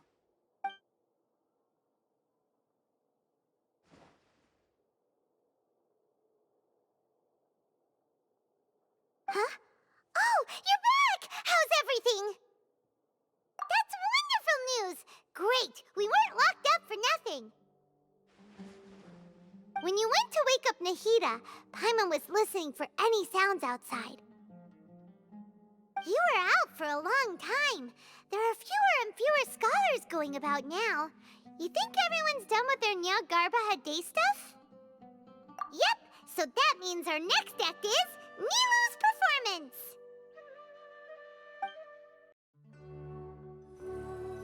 Nilou, are you sure about this? You're taking such a great risk for them. I'm sure, and I'm going. You know that I don't like to pass up any opportunity to dance, and this one is especially important. All right. You seem to have a lot of trust in them, so I won't say more on the subject. But if anything happens, the few of us here may not be able to help you. Don't worry. They've been through worse. Everything's going to be fine. All right. You know, if you really do get arrested, we'll do everything we can to get you back. Be careful, even if it's only for our sakes. Thanks, Mr. Zubair. You're so very kind.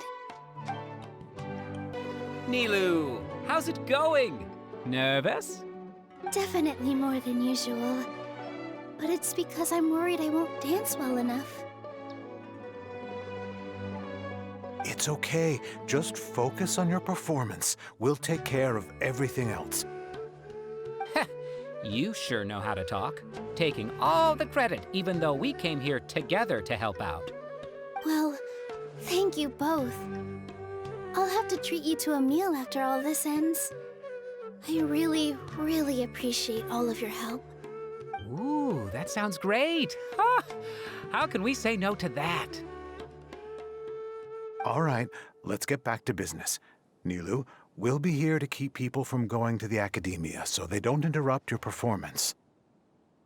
I was planning on telling them something like, the Akademiya's been conducting a weird experiment, and some of their test subjects escaped. It's really dangerous there, so stay away.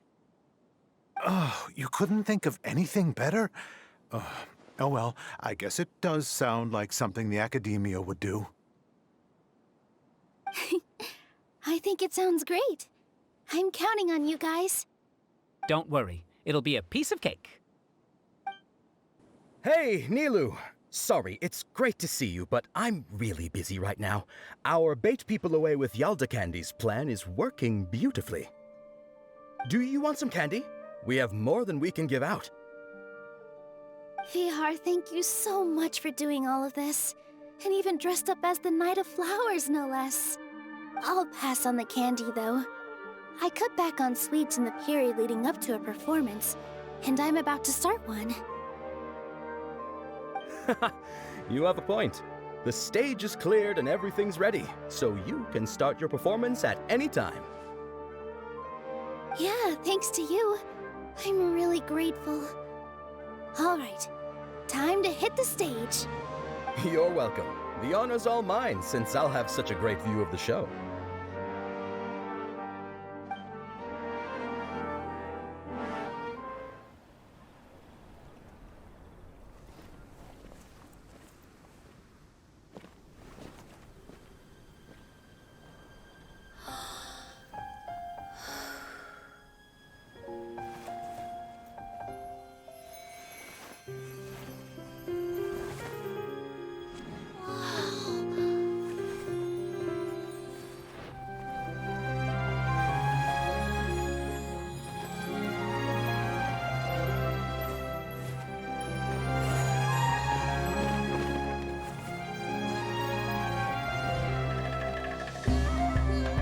I've never seen a performance like this. This is incredible. Yeah, but I heard that public performances like these have been banned. I can't believe she's doing this here.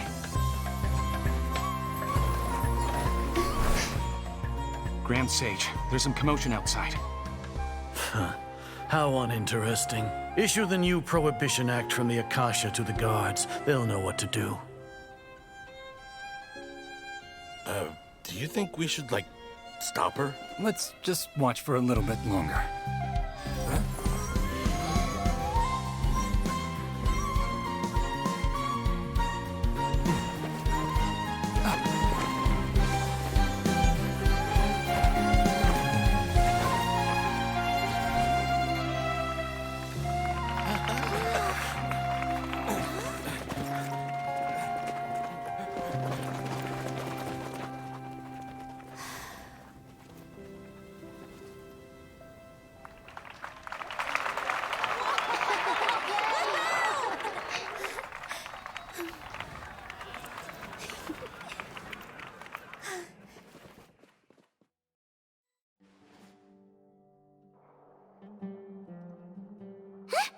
Did you hear that?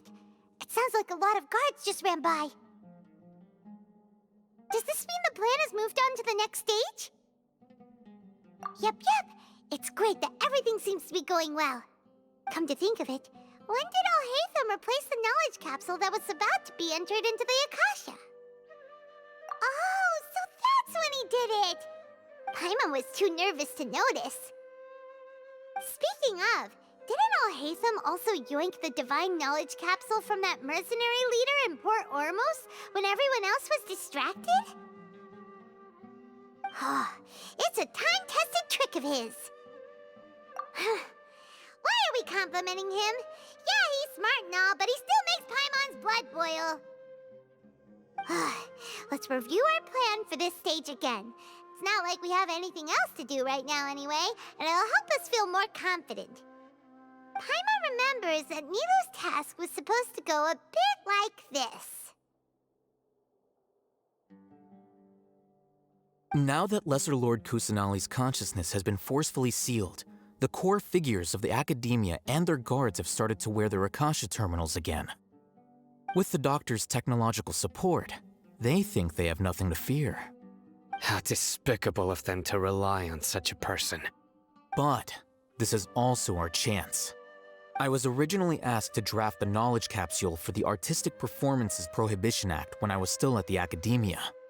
It should be on the Grand Sage's desk right now, and will be entered into the Akasha during the next Nyargarbaha Day. Are they really going to stop all artistic performances? That's horrible! I'll make an identical knowledge capsule, but this time, I'll smuggle some misleading information into it.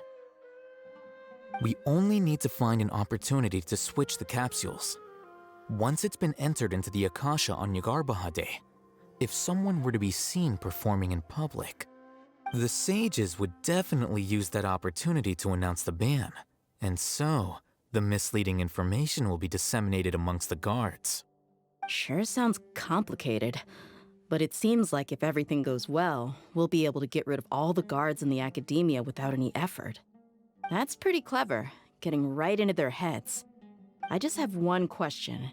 Even if we manage to get the misleading info out to the guards, how can we be sure that they'll believe it? People who are used to relying on the Akasha become less inquisitive, and their ability to distinguish truth from misinformation is significantly reduced. They will view everything the Akasha releases to them as the unequivocal truth. The Akasha will turn humans into machines. I've seen it happen many times. Yikes. Good thing I didn't wear it for long when I was working in Sumeru City. At first, I thought it was a good thing too. By the way, this plan still requires a performer, right? Do you have someone in mind? Nilou of Zubair Theater. I know her really well. We can trust her. I'm kinda hesitant to ask her to participate in a dangerous plan like this, but we can ask her in person. All right. After the guards and the Akademiya are gone, then it'll be time for me and my stowaway brothers to shine.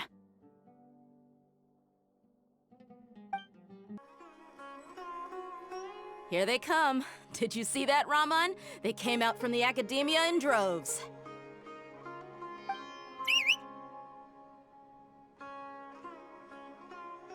After laying low in the city for so long, this is the moment we've been waiting for. My brothers have already sprung into action. We couldn't do anything to them inside their coop, but outside the Akademiya, this is our hunting ground. With a lioness like you, the prey sure won't be able to run far. We still need to eliminate the guards as soon as possible. If we give the sages enough time to realize what's happening, the plan's doomed. Yeah, all they've done is to sit on their cushy salaries and twiddle their thumbs all day while we fought and struggled every day in the desert. The only advantage they might have is their numbers. Speaking of which, most of the guards who report directly to the Six Sages belong to the Corps of 30, but they have a completely different reputation. Following those blasted sages every whim, throwing away all the principles of being a mercenary. As someone in the same profession, I'm obligated to teach them a good lesson today. Indeed, the trap has been set. All we need to do is lead them there. All right, let's each take a road and herd those scattered guards back into one place. Make sure to attract their attention. Isak will be the key. You gave such an important task to that child. Will he be okay? It'll be fine. Isak was so determined to help, so let's put our faith in him. Besides, even if he's caught, the guards would be too scared to do anything to him. They've never seen Lesser Lord Kusanali in person, after all. You've got a point. Anyway, I think I see them coming. Let's head out. Good luck.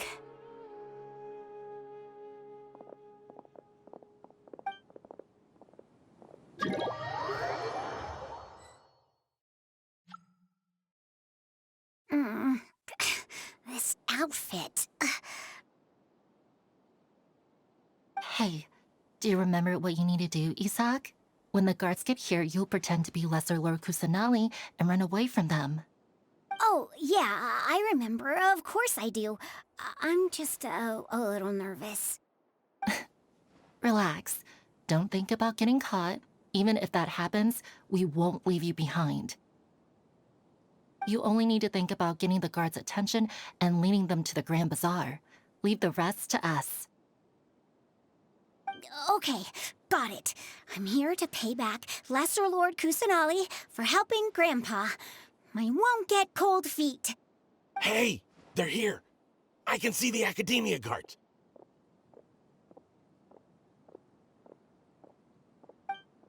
All right, it's time, Isak. Take a deep breath and go. You can do this.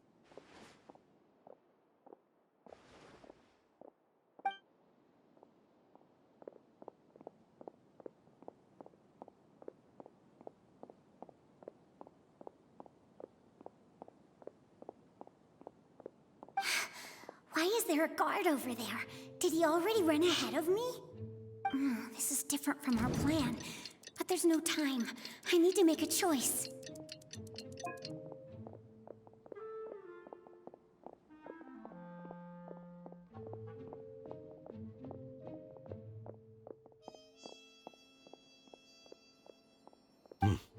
Let's have a look behind the house.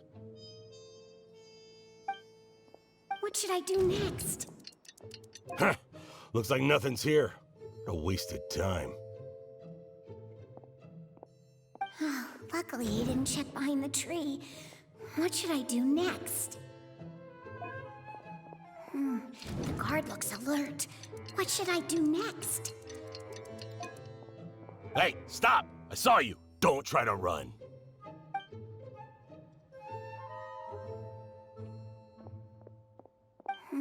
The guard looks alert. Doesn't seem like anything unusual's around here. Looks like the guard finally left. I need to go.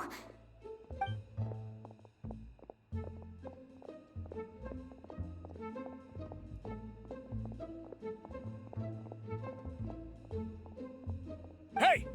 Lesser Lord Kusanali is over there! Stop! What? Lesser Lord Kusanali? How did I not notice that? They found me. This is bad. Where should I go? The target suspected to be Lesser Lord Kusanali has escaped into the Grand Bazaar. Assemble and arrest her!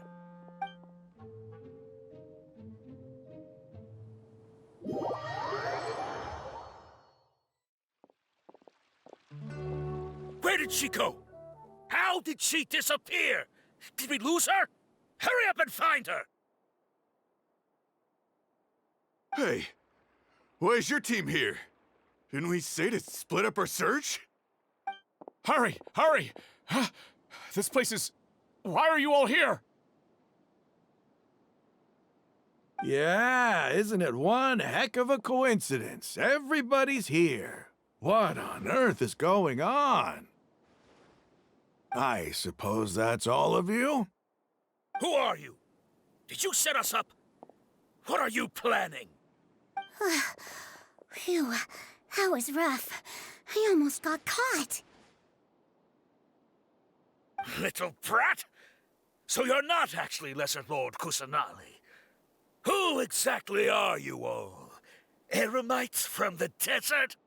Just some colleagues. Think of this as a business competition, or a personal grudge. After stepping into our traps, stop thinking of yourselves as hunters. Behave like the prey you are.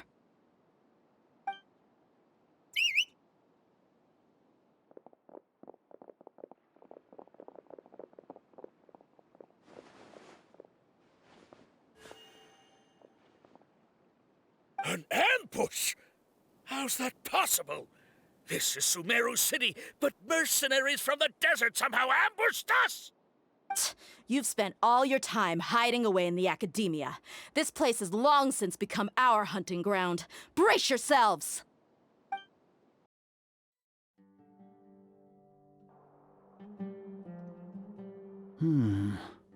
This is odd. The Akademiya has quieted down after the conclusion of the Nyagarbha Day ceremonies, but it's much quieter than usual. Where are the guards? Why have I not seen a single one? Guards? Guards!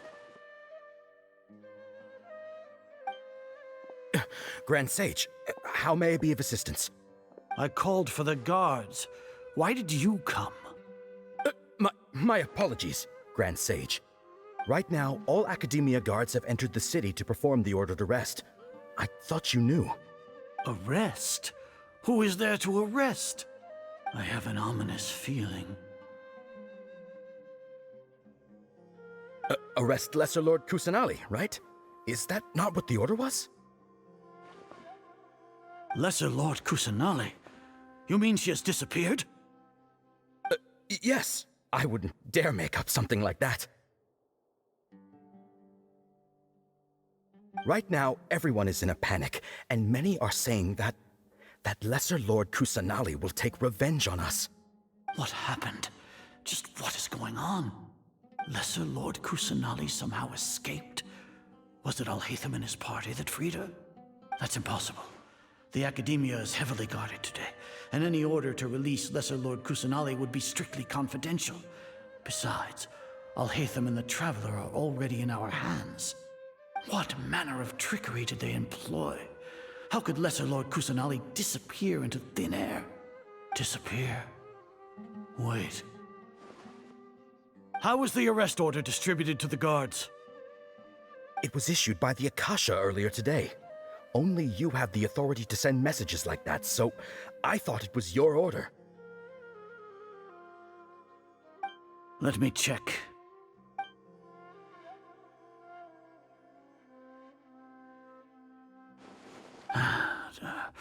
Here.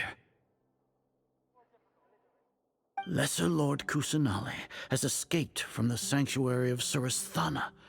Go to the city and arrest the escapee immediately. The Akasha indeed contains this information, and it clearly appeared in my mind. How did they bypass my permissions to issue this kind of message? Was it the report about the Traveler that Alhaitham submitted? No. I specifically checked that knowledge capsule before entering it into the Akasha. Could that have been a red herring? Well, even if I figure it out now, it won't make any difference. The important thing now is to confirm Lesser Lord Kusanali's status. Have you been to the sanctuary of Suristhana to confirm that Lesser Lord Kusanali has indeed escaped? Confirm? No, I haven't. It may be a bit offensive to say this, but Grand Sage, what you're saying doesn't make any sense. How can the information in the Akasha be inaccurate? What the Akasha decrees is fact. That is common knowledge to all of us. If we have to confirm the information and knowledge from the Akasha ourselves, then how is that any different from us learning that information ourselves? Wouldn't Greater Lord Rukkhadevata's legacy lose its meaning that way? In the beginning, it was I who asked you to believe in the Akasha, to believe in the legacy left by Greater Lord Rukkhadevata. Are you trying to use my words against me? No, Grand Sage. I'm merely confused because I believe in you. I never meant to refute you. Stay here and see if there are any suspicious people around. I'll go to the sanctuary of Suristhana on my own. Yes, Grand Sage.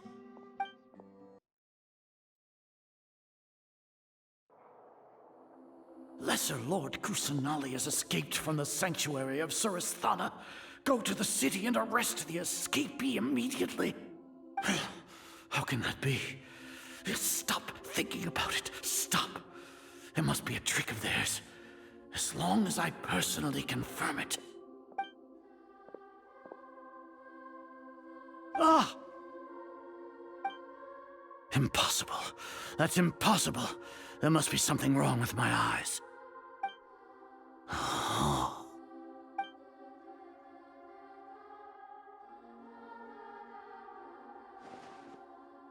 What a comical sight, Azar. Once the Akasha has put certain thoughts into your head, even the Grand Sage can no longer see what's right in front of him. You all can only see the world in your mind, the one you think you know. And precisely because of this, you disregarded Lesser Lord Kusanali's existence. She has been a wise and worthy Archon. Cyno, have you been waiting for a chance like this? The Akasha predicted that you would return to the Akademiya to confront me, but I didn't expect it to turn out like this. I was careless. No, you were blinded. Your faults stem from your reliance on the Akasha. You're still the same as always. I truly did not expect a proud person like you to cooperate with Alhaitham and the Traveler. People change, Azar. Admit it. The Akasha can't predict my actions anymore. Then tell me, what have you found during your investigation? You want to buy time? This is the sanctuary of Surasthana. Under your own regulations, even Akademiya staff are forbidden to come here. No one will come to save you. As for the investigation, I've at least confirmed that you are guilty of insurgency against the Archon. A serious crime. So what? Did you do all of this so I would plead guilty in front of you, General Mahamatra? No. I want you to plead guilty in front of the Archon herself. You once said that I had no standing to judge you. So now, how about judgment in the name of a god?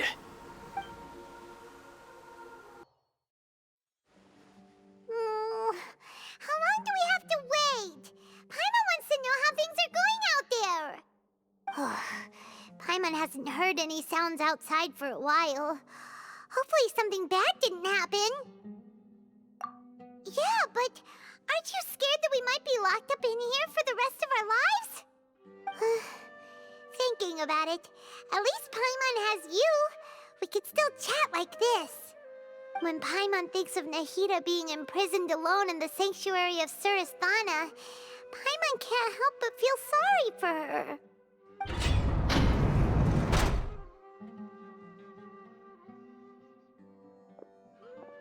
Here comes your savior. Dia! Paimon just knew you would come to rescue us! You two really owe me some big thanks. I had to search through who knows how many guards to find the key here. It felt even more tiring than whacking them. I'm exhausted. Thanks a lot. Need Paimon to rub your shoulders? No, that's, I'll pass. What are you afraid of? Oh, are you ticklish? Now isn't the time to talk about being ticklish. Things in the city and on Cyno's side are both going well. The guards that stormed out of the Akademiya are all taken care of. The Corps of 30 is in charge of the city's defenses, but we already talked to Asfand. They've been fed up with the sages bossing them around. As long as it doesn't break their employment contracts, they'll turn a blind eye. That's probably because you've been super great friends with them for a long time. So, how's Cyno doing? The Grand Sage is in his custody. Even I know how terrible it is to fall into Cyno's hands, so he probably does too. Cyno forced him to release Lesser Lord Kusanali. He has no choice but to obey. So, hurry to the sanctuary of Surasthana. Assuming nothing weird happened, we should have already rescued our Archon. Honestly, I didn't expect our ragtag bunch to do this well. We just came together last minute to save the Archon, you know? Alright, you two better go. I still have to clean up some messes in the city. See you around.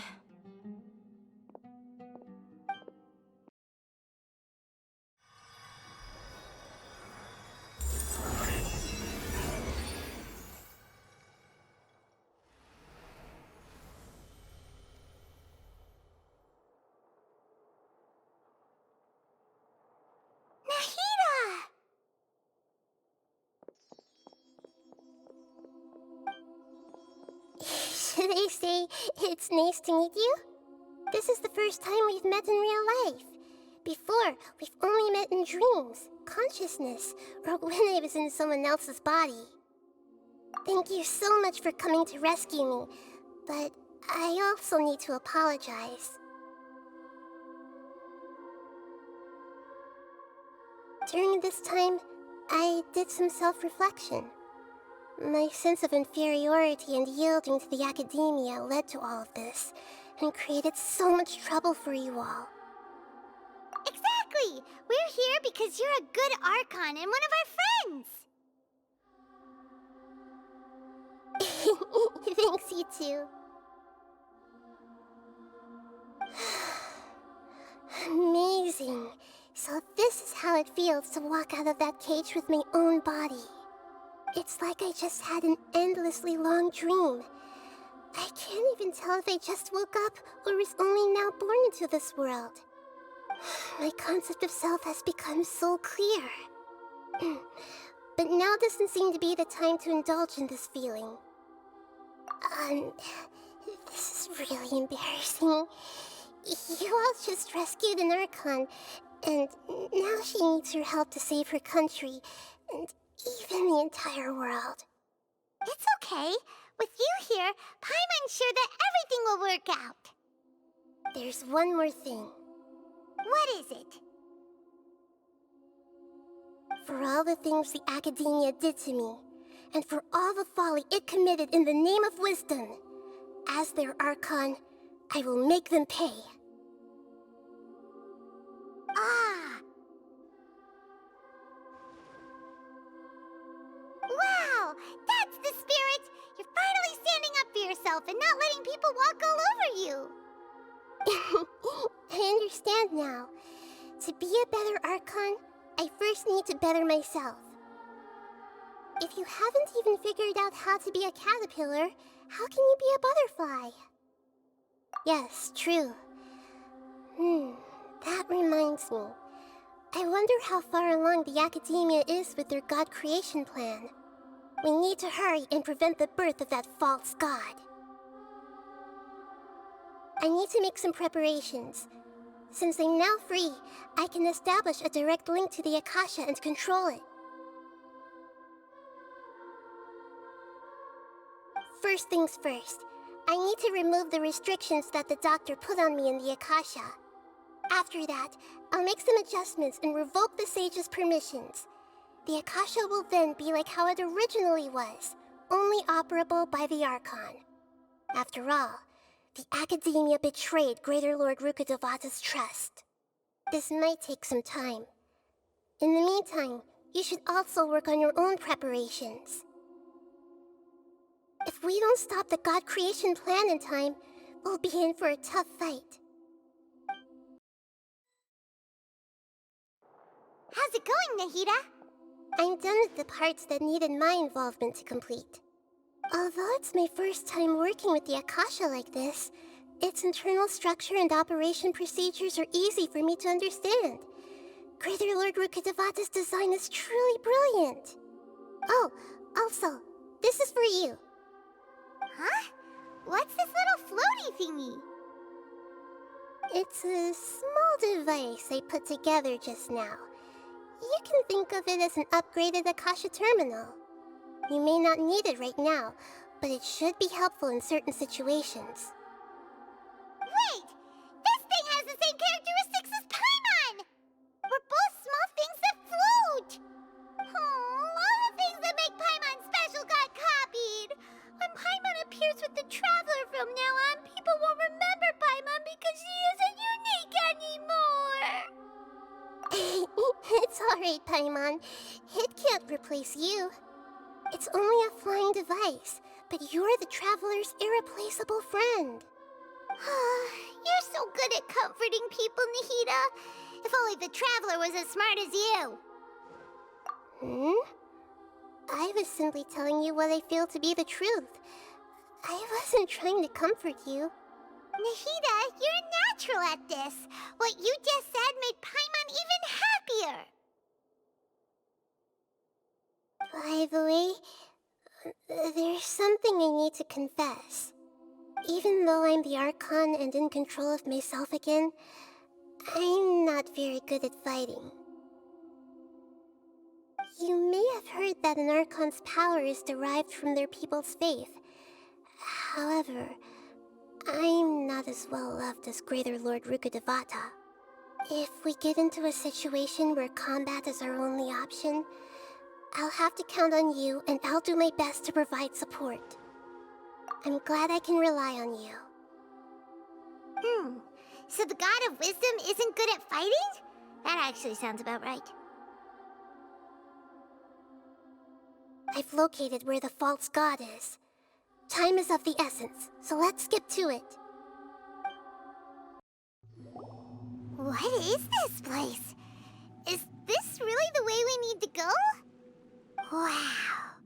Who would have thought there'd be a place like this hidden right slap bang in the middle of the city? The sages wanted to realize their god creation plan without being discovered. The safest and most convenient way would be to build within the Akademiya itself. That's true. They were already hiding one god, so why not two? Judging from the structure here, the project is a huge undertaking. The sages really saw the god creation plan as their ultimate goal. But this place doesn't look like it could have been constructed by the Akademiya alone. The Fatui under the Doctor sure didn't hold back. They provided a lot of technological support. Yeah, or else they wouldn't have been that generous. Is that it, though? I've always felt that this Doctor is different from the Akademiya sages. He doesn't seem to share their sense of urgency. Instead of being interested in the end product, it's like he's enjoying the experimental process. The Fatui Harbingers are all such weirdos. So, the Doctor being weird is actually normal. So, this Fatui that they're trying to turn into a god is called the Balladeer? We had previously come into contact with his consciousness. He harbors particularly strong obsessions. One is the desire for a gnosis, since he was created to be the vessel for one.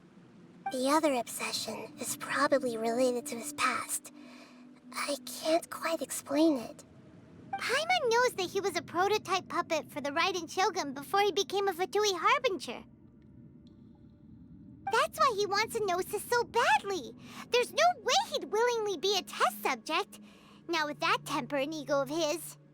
It sounds like you know the Balladeer quite well. I see. Tell me more about him and what he's like. The more we know now, the better we can plan for and react to any future situation.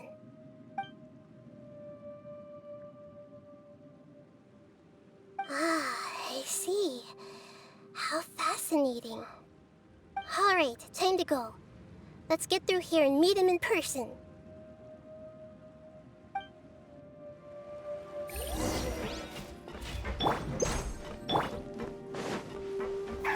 Gather time, no more time to work. Beg for mercy. Huh? Put your back in my duty. Crush. Yeah. I guess this is it.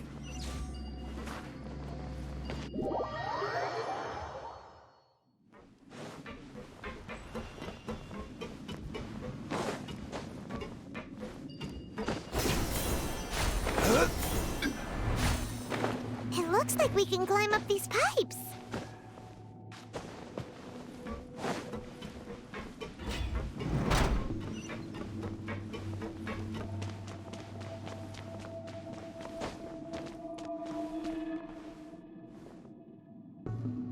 The pattern on the ground seems all messed up.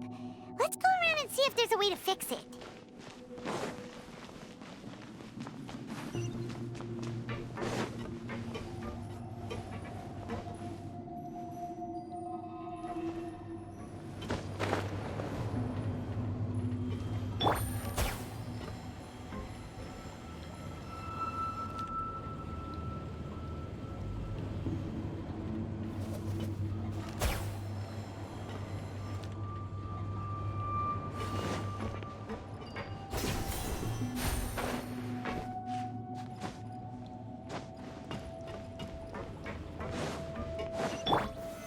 solidify.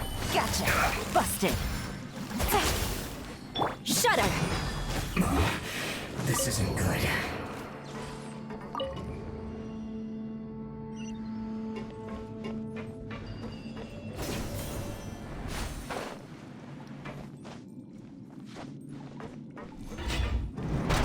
Frozen. Stabilize. Quietly now. Gotcha. Crush. She's cooked food. Disgusting. Shudder. Rack and ruin. Can't run from death.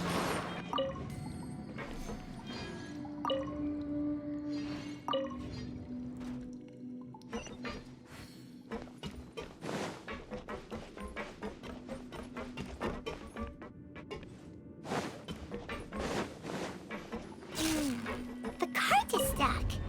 Maybe there's something wrong with the tracks. Let's try adjusting the direction of the device to clear the tracks.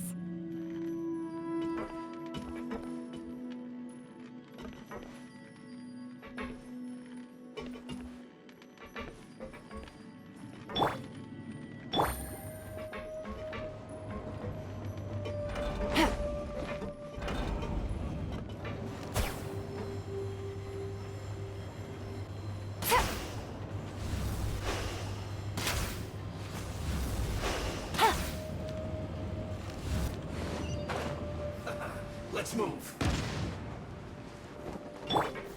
Gather. Quietly now. Busted.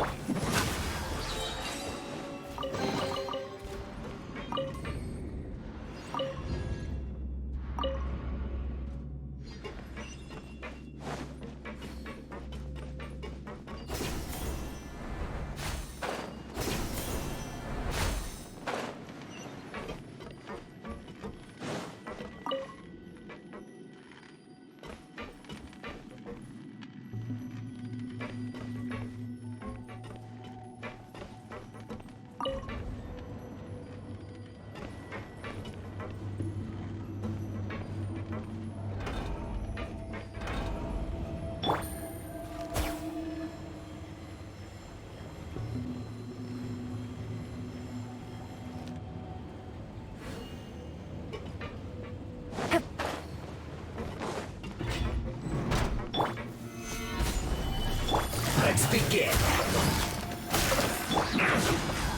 Stay right there. Crush. This isn't good. I condemn you. I miscalculated.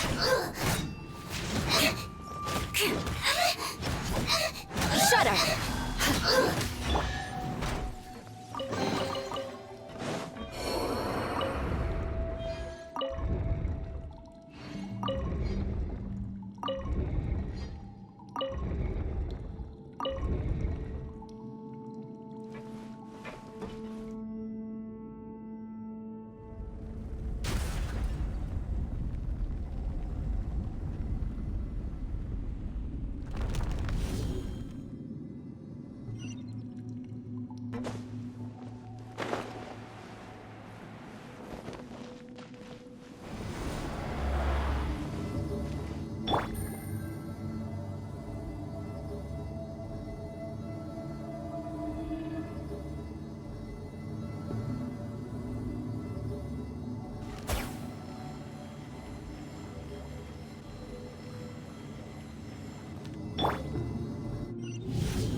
Looking at its operational status, we must prepare for the worst.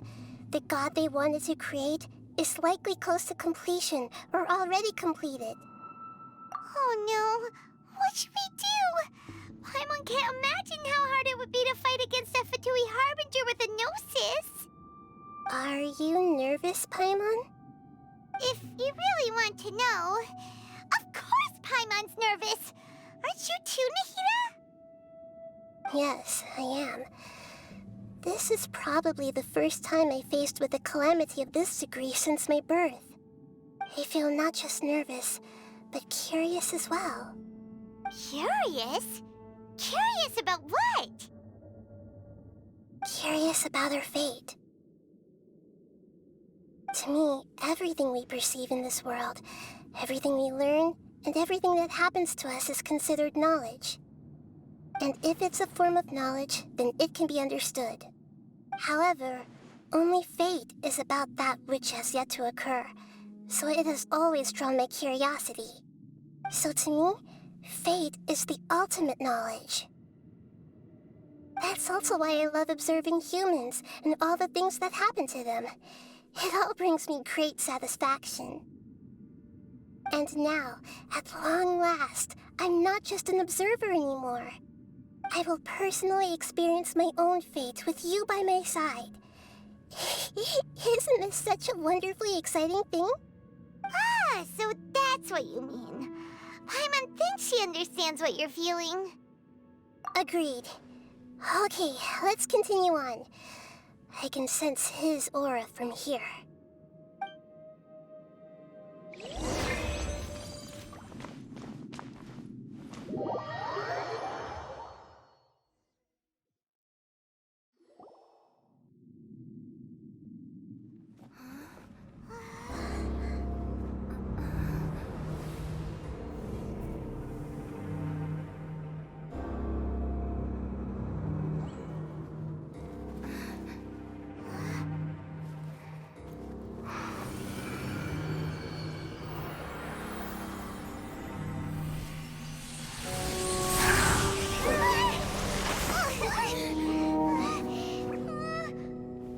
Who would have thought the world would be so eager for my birth? I remember you, Booer, the god of wisdom, and standing beside you, the traveler. Is he all-knowing and powerful now like Greater Lord Rukkhadevata? No, I can't feel the same kind of divinity I felt from the Greater Lord. It seems that the sages didn't get the chance to infuse the divine knowledge capsules into him. But even still, he has undoubtedly become a true god now. So we're too late? The Balladeer has already become a god? The Balladeer. A long bygone title.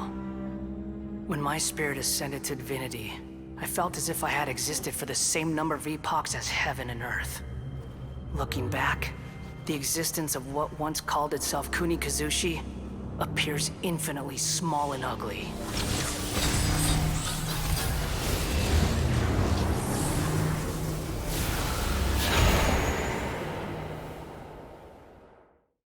This imposing aura, it really feels like the gods!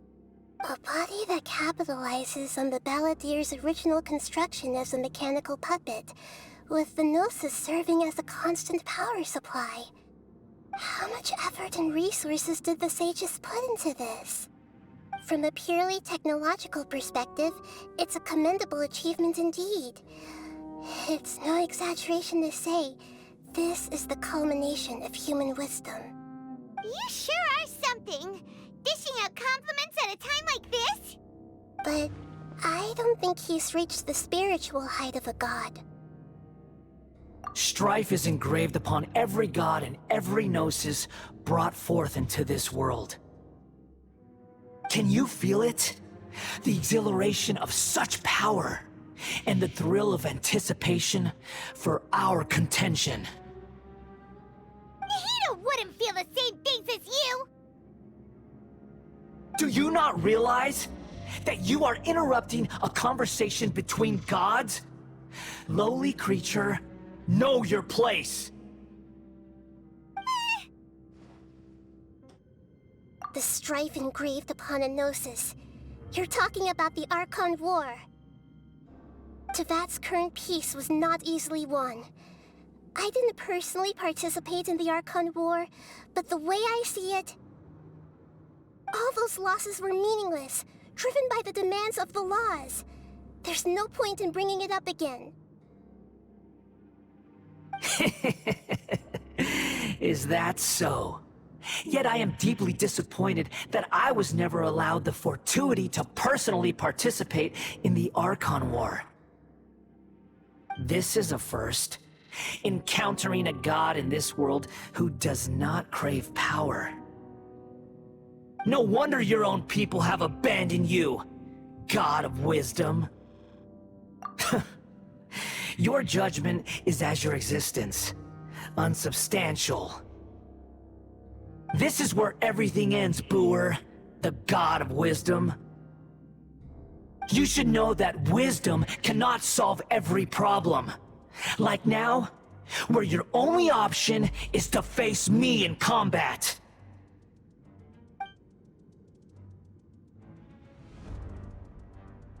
Come! Let us reenact a scene of the Archon War. Come and inaugurate my birth as a god.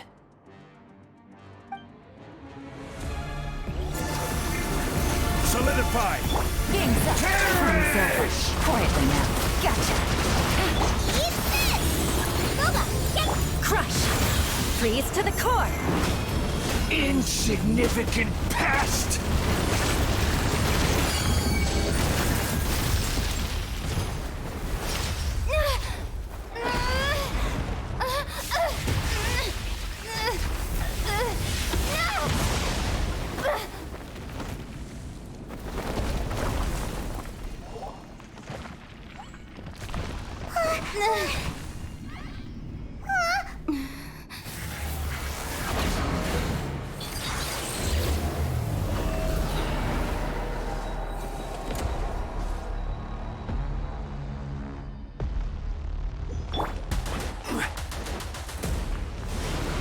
Tremble! Stabilize! Busted. Gotcha. Burn to oblivion! Take it easy. Nice and spicy! I will have order! Solidify! Kneel! Here comes the cash. Shudder. Crush.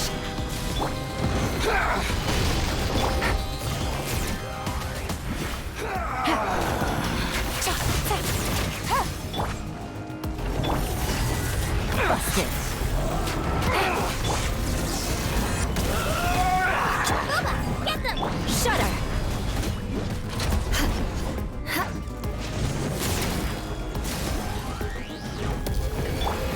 Reality is pain!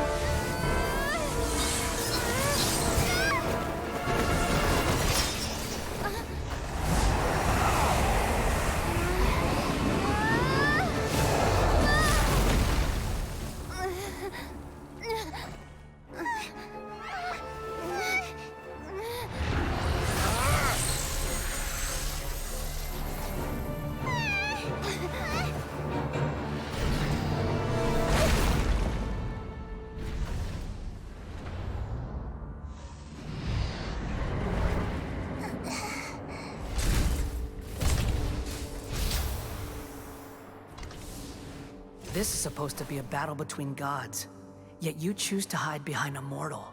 And now, you're acting like you'd sacrifice yourself for a human. Are you having fun proving a false sense of heroism to yourself, Booer?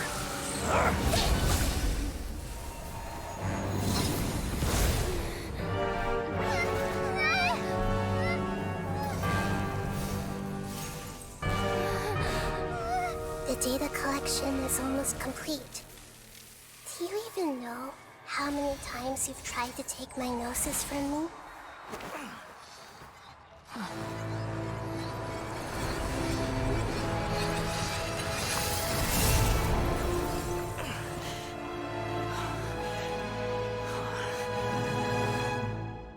We just concluded the 168th loop. Did you know that in the effort to create you, the people of Sumeru were forced to live through the exact same number of Sub-Zerus festivals and samsara cycles? The power of dreams. When did you use it on me?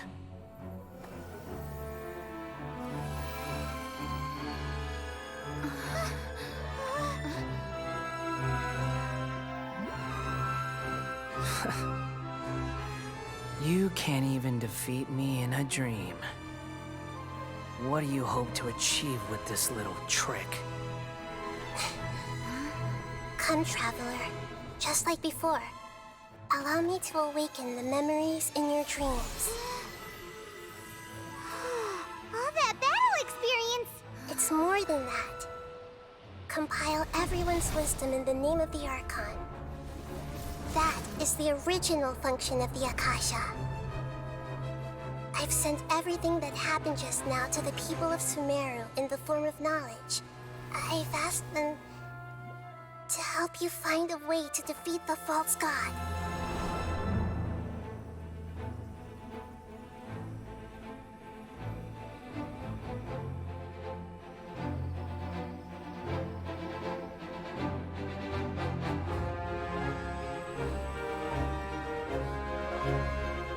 Now, all of Sumeru's wisdom is at your disposal. Meaningless tricks won't save you.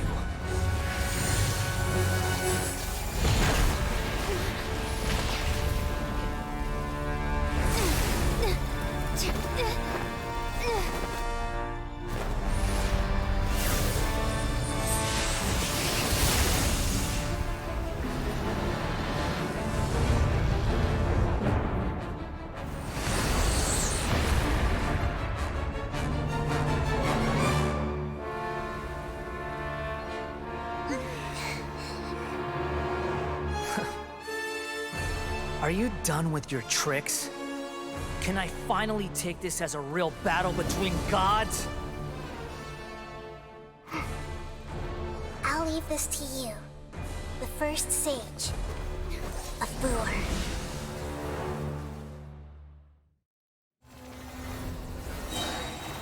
I am the all-knowing God! Game's up. Fun's over. Quietly now. Busted.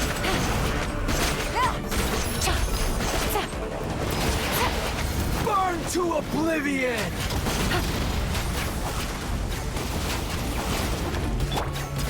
Stabilize! I see everything! Sharing my knowledge! Yeah!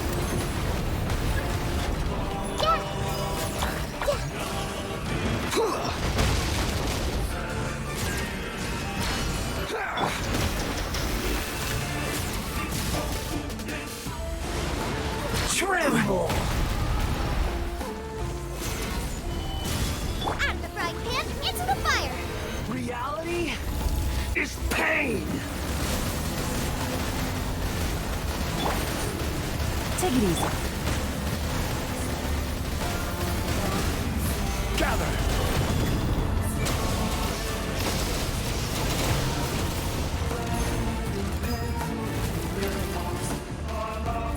Good riddance, cruel world.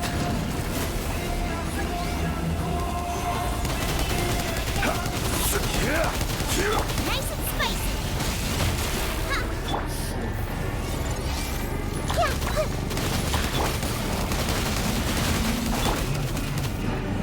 Stabilize!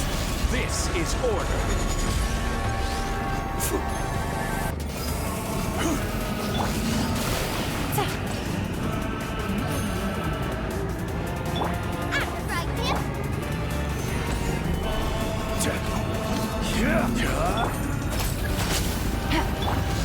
Everyone hold hands! Your new god awakens! Now, your eyes have been opened.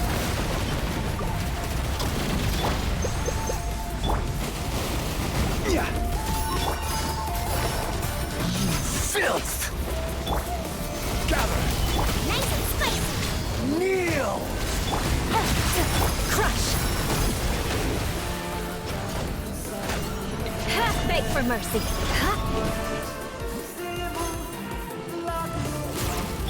I see everything!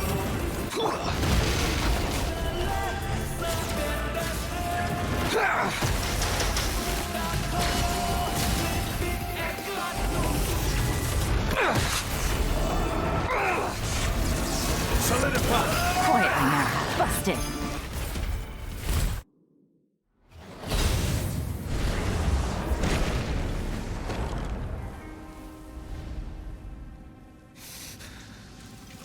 Humans. Filthy humans.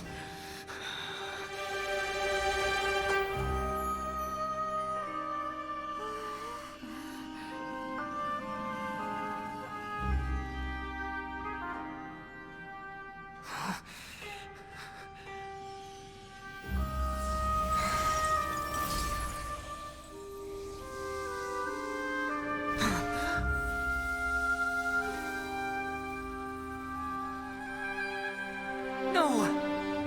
Wait! Please! Anything but the Gnosis!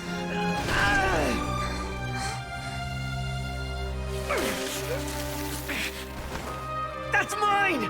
Don't even try! I'll never go back!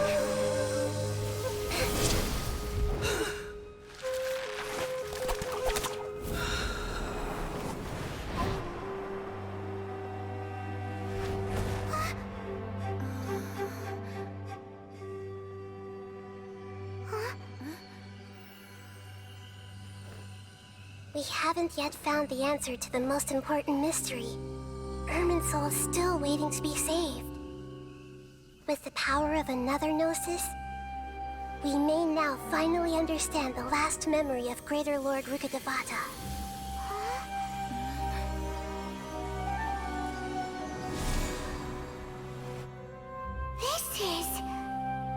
That's right. This is the last memory of my predecessor.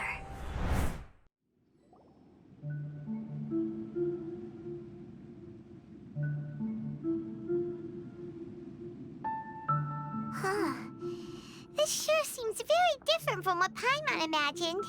Shouldn't Irminsul be in this realm of consciousness? Yes, that is our destination. But I didn't expect the remaining consciousness of Greater Lord Rukkhadevata to be as polluted as this. Forbidden knowledge? It seems you know about a concept that even I don't completely understand. Could you tell me what you know?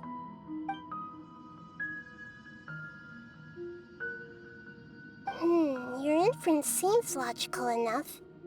Forbidden knowledge once polluted the desert thousands of years ago, but was successfully repelled thanks to King Deshret's self-sacrifice, and Greater Lord Rukkhadevata nearly exhausting her power. Then, a second instance of forbidden knowledge pollution occurred during the Conria Cataclysm 500 years ago. But I'm afraid it is much more serious this time, with Irminsul itself already in danger. So, if we're in the remaining consciousness of Greater Lord Rukkhadevata, and it's also been affected by forbidden knowledge pollution, then does that mean, in order to save us, Greater Lord Rukkhadevata? Yes. It's very possible that she sacrificed her life in the fight against forbidden knowledge. She didn't completely eradicate forbidden knowledge, but if it weren't for her actions, the pollution would have been far more rampant over these past 500 years. The way that everyone, including me, has forgotten everything about forbidden knowledge may very well be due to her restoration of Irminsul. Aww. Do you feel sad, Nahida? I'm just sharing her pain. The pollution of her consciousness here is severe. There is madness, chaos, and pain all around us. Did she fight to resist the forbidden knowledge pollution in such terrible conditions, all the way up to her last breath? She even used her last remnant of lucid consciousness to leave a clue for us to follow. Yes, her words were distorted by forbidden knowledge, so that's all we could hear. But now, we have a chance to find the answer to this mystery. We can cross the polluted consciousness until we found the right path to meet with her lucid consciousness. And then, we'll let Greater Lord Rukkhadevata tell us the truth in person. Each of us need to be mindful of the state of our own consciousness while we are here. Even with the Gnosis' protection, we must always keep a clear mind. Otherwise, we could go mad at any moment. That's so scary. Don't worry. It should be easy enough for you to keep that mind of yours clear, Paimon. Let's go.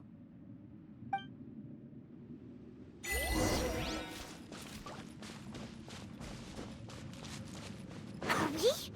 In the air? And why is there a huge boat? That's the boat of consciousness. Wow. What are these? The monsters seem to have been affected by them.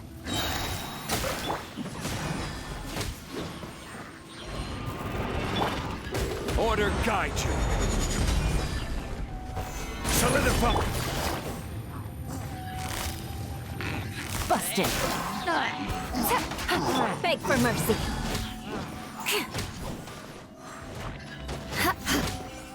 Shudder.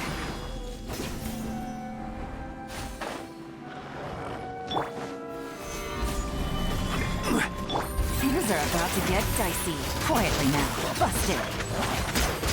Beg for mercy.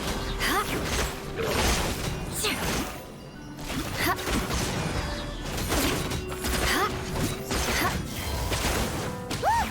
A four-leaf sigil has appeared in the sky!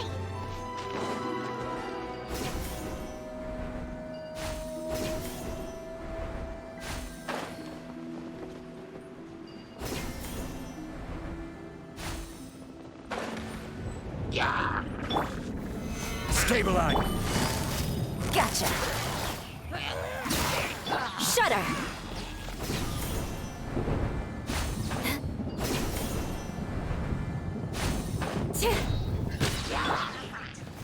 I will have order. Gather.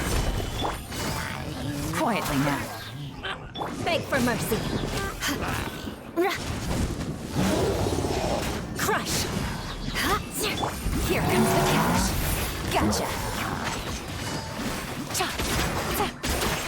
Beg for mercy.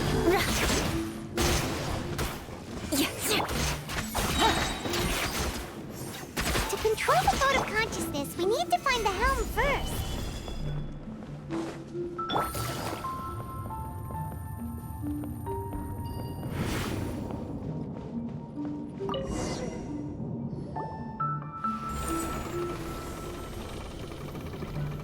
We changed direction. Are we still going the right way, Nahida? Judging from the current route, the boat of consciousness will soon take us out of here.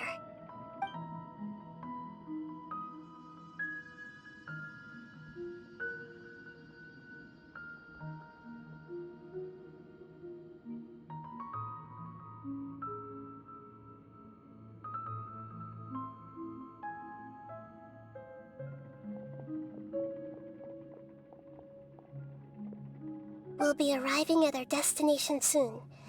How are you feeling? Are your minds still intact? Huh? But everything's been completely normal for Paimon. Hopefully there won't be any more interruptions. This time, we should be able to meet Greater Lord Rukkhadevata. Are you saying you've never met Greater Lord Rukkhadevata before? No. It seems that my birth and her death took place at the same time. Otherwise, I think she would have given me a little more guidance, and I could have done a better job. Hey, you've done a great job, Nahida. Let's get out of this creepy place and go meet her.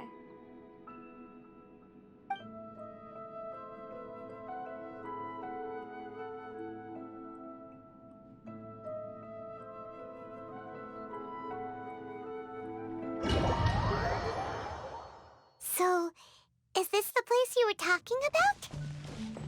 The base of Irminsul?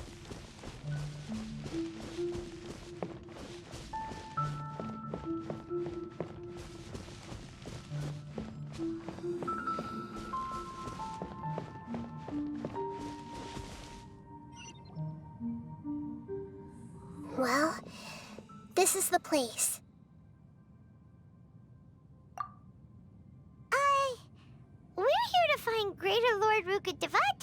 right? But the one standing over there is... Is that... me?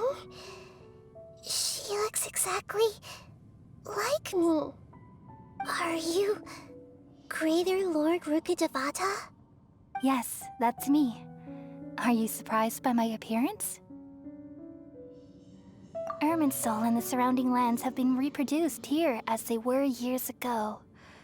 But this is just a realm of consciousness.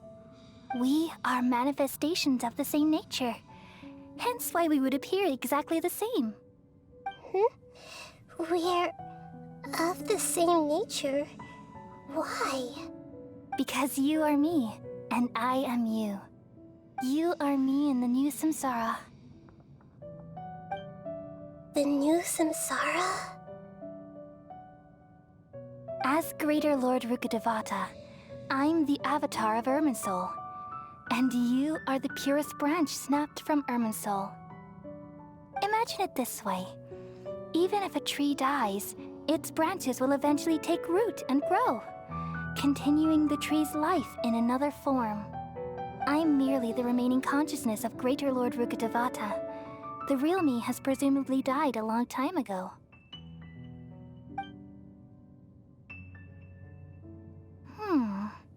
Judging from your appearance, I've probably been dead for 500 years.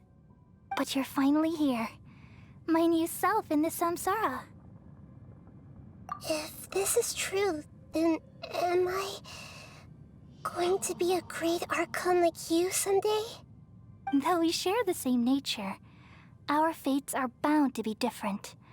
All things have their own fate. When a branch grows into a mature tree, it won't be the same as the original tree. That's why fate is the ultimate knowledge, isn't it? That's a great insight. Yes, very good. It's also precisely why you won't become like me. Really? But perhaps you may become an even greater Archon than I. I already see a determination in you that I didn't possess in my time, and the future that it leads you to will be yours alone. Along with the blessings from your past experiences. Don't worry. The growth of wisdom is like that of a plant. You only need to wait quietly for the flower to bloom. Come to think of it, the sages never had the faintest inkling of the meaning of wisdom. Thank you.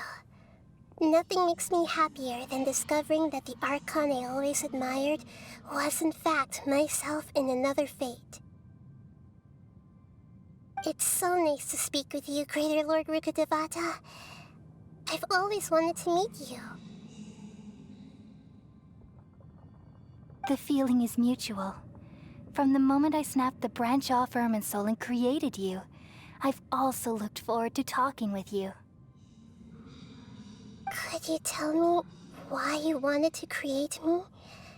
And what exactly happened when you died? Ah, I see. You're here seeking answers, right? Everything that day, even the sky itself, changed into a color like this. At that time, the seven were all summoned to the nation of Conria. Except for me. I had a more important task to attend to. I had to protect Irminsul. The disaster occurred together with the pollution of forbidden knowledge. At that very moment, with my consciousness connected to Irminsul, I sensed something was wrong. The pain started to torment my mind. By the time I reached Irminsul, it was already displaying signs of corruption. Had I not repelled the pollution of forbidden knowledge with King Deshret thousands of years ago, I might have felt even more hopeless and lost. So what exactly is forbidden knowledge? It's a kind of knowledge that doesn't belong to this world, and a form of truth that can't be understood. It came from the very bottom of the abyss. Even I could never understand it. The world is constantly rejecting it, leading to all kinds of bad phenomena.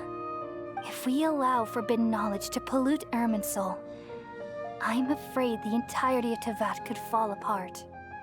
So, there's knowledge that even the God of Wisdom can't understand? At that time, I knew I couldn't repel the forbidden knowledge with my strength alone. Which is why I created a device that compiled human wisdom and named it the Akasha.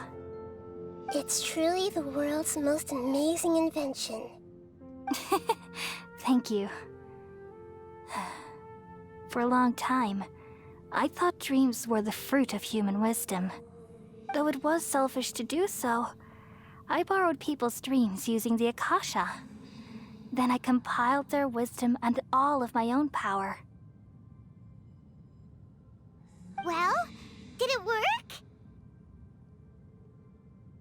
Thanks to the wisdom of the people of Sumeru, almost all the forbidden knowledge was cleared from Irminsul. But things didn't go as smoothly as I thought. I had a terrible headache, which gave me an uneasy feeling. And then, I remembered that my consciousness was also connected with Irminsul. It brought me knowledge and wisdom, but vile corruption as well. From the very beginning, my existence had been polluted by the forbidden knowledge. Oh no, how could that happen? I've experienced that pain in your consciousness. It must have been a horrible experience.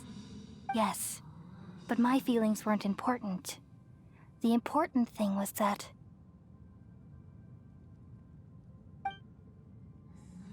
even if I died, my existence and everything related to me would continue to exist in Irminsul as memories and knowledge, meaning that the forbidden knowledge couldn't ever be permanently eradicated.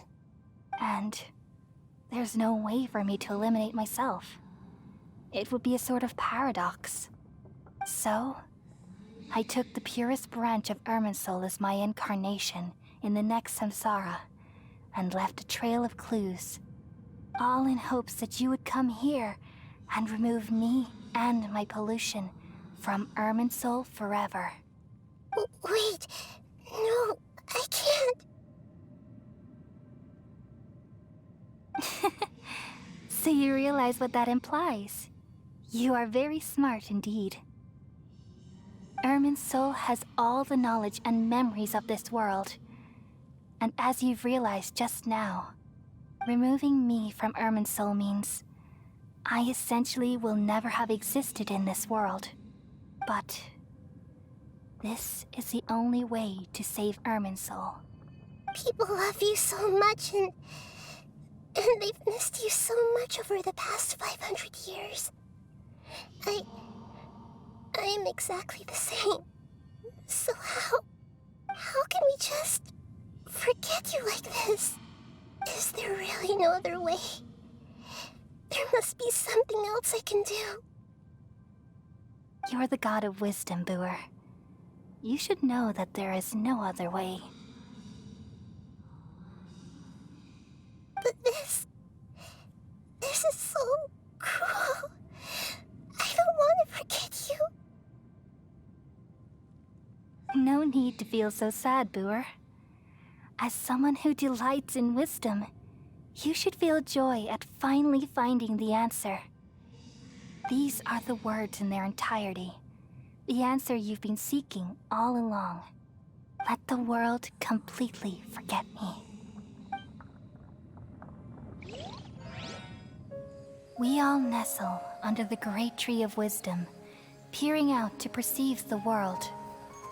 From the earth and from the rain, we perceive its wonders, until we become a white bird to perch atop a branch, and finally snap off the most important leaf.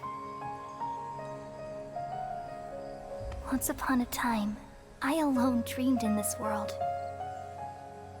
In my dreams, everybody would also dream after they fell asleep. Wild and wonderful thoughts would emerge from their minds. Some tumbled to the ground, and others floated to the sky. connecting all things in the world into one dazzling net.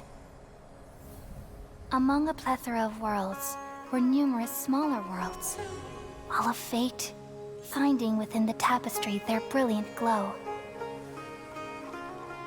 I gradually understood that these indescribable and constantly changing things are the most profound things in the world. Only they can completely repel the madness. Only dreams can awaken consciousness from the deepest darkness.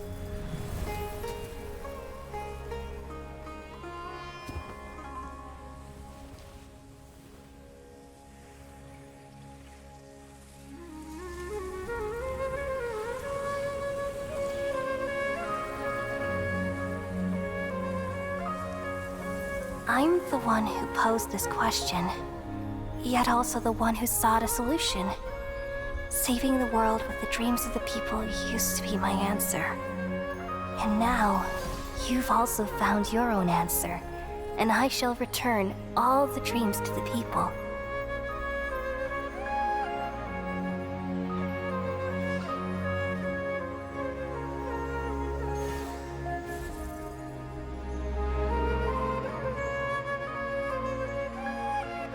Goodbye, people of Sumeru.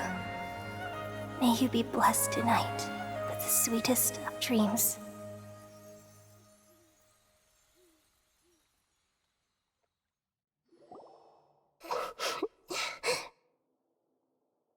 I'm alright. I'm just a little confused. We've just saved the world, right? So why am I crying? I don't know where this feeling inside of me is coming from, but I feel very sad. Just now, we used the power of two gnosis to successfully connect with the Irminsul consciousness from 500 years ago. Then, we removed the remaining pollution from Irminsul. Yeah, what's wrong? Weren't you there just now?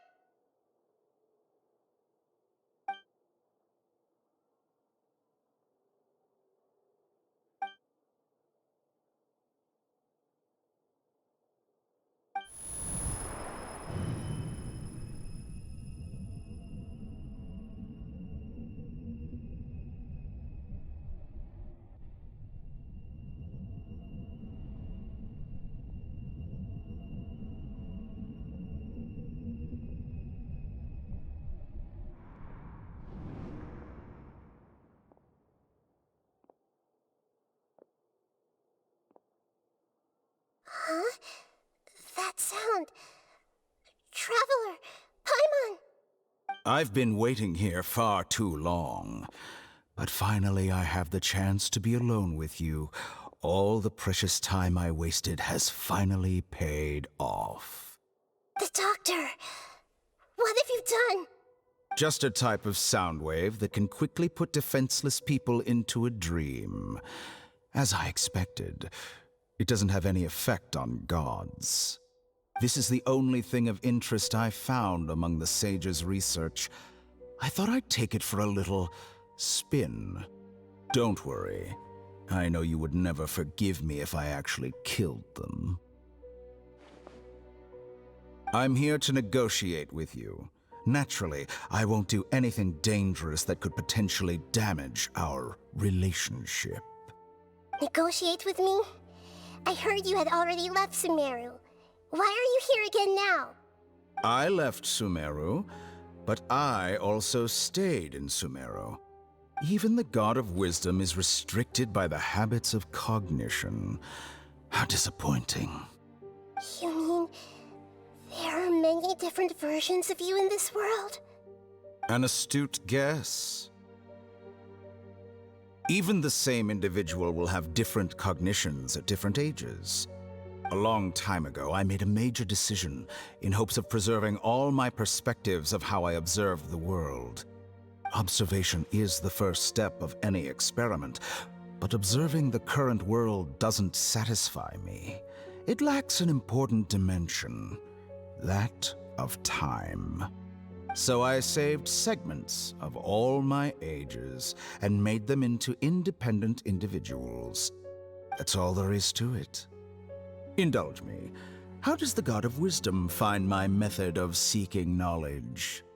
It's an insult to the very concept of life.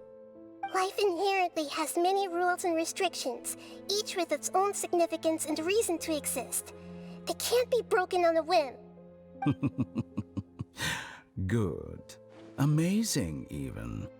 Indeed, it's difficult for humans to make peace with themselves, not to mention oneself from a different period. Since you're in the Akademiya, why wait until now to show up? You could very well have stopped us and helped that fake god. Simple. Let me ask you this. Would any staff member ever help the subject in the middle of an experiment? It was my experiment. So why should I interfere with the results? The Akademiya saw the plan to create a god as their ultimate goal, yet you only saw it as an ordinary experiment. You really are crazy. If the experiment succeeded, you would have had a new god on your hands. How would you have faced your own god then? Would you still take the same stance? Would you still hold the same view of yourself? I'm first and foremost a scholar.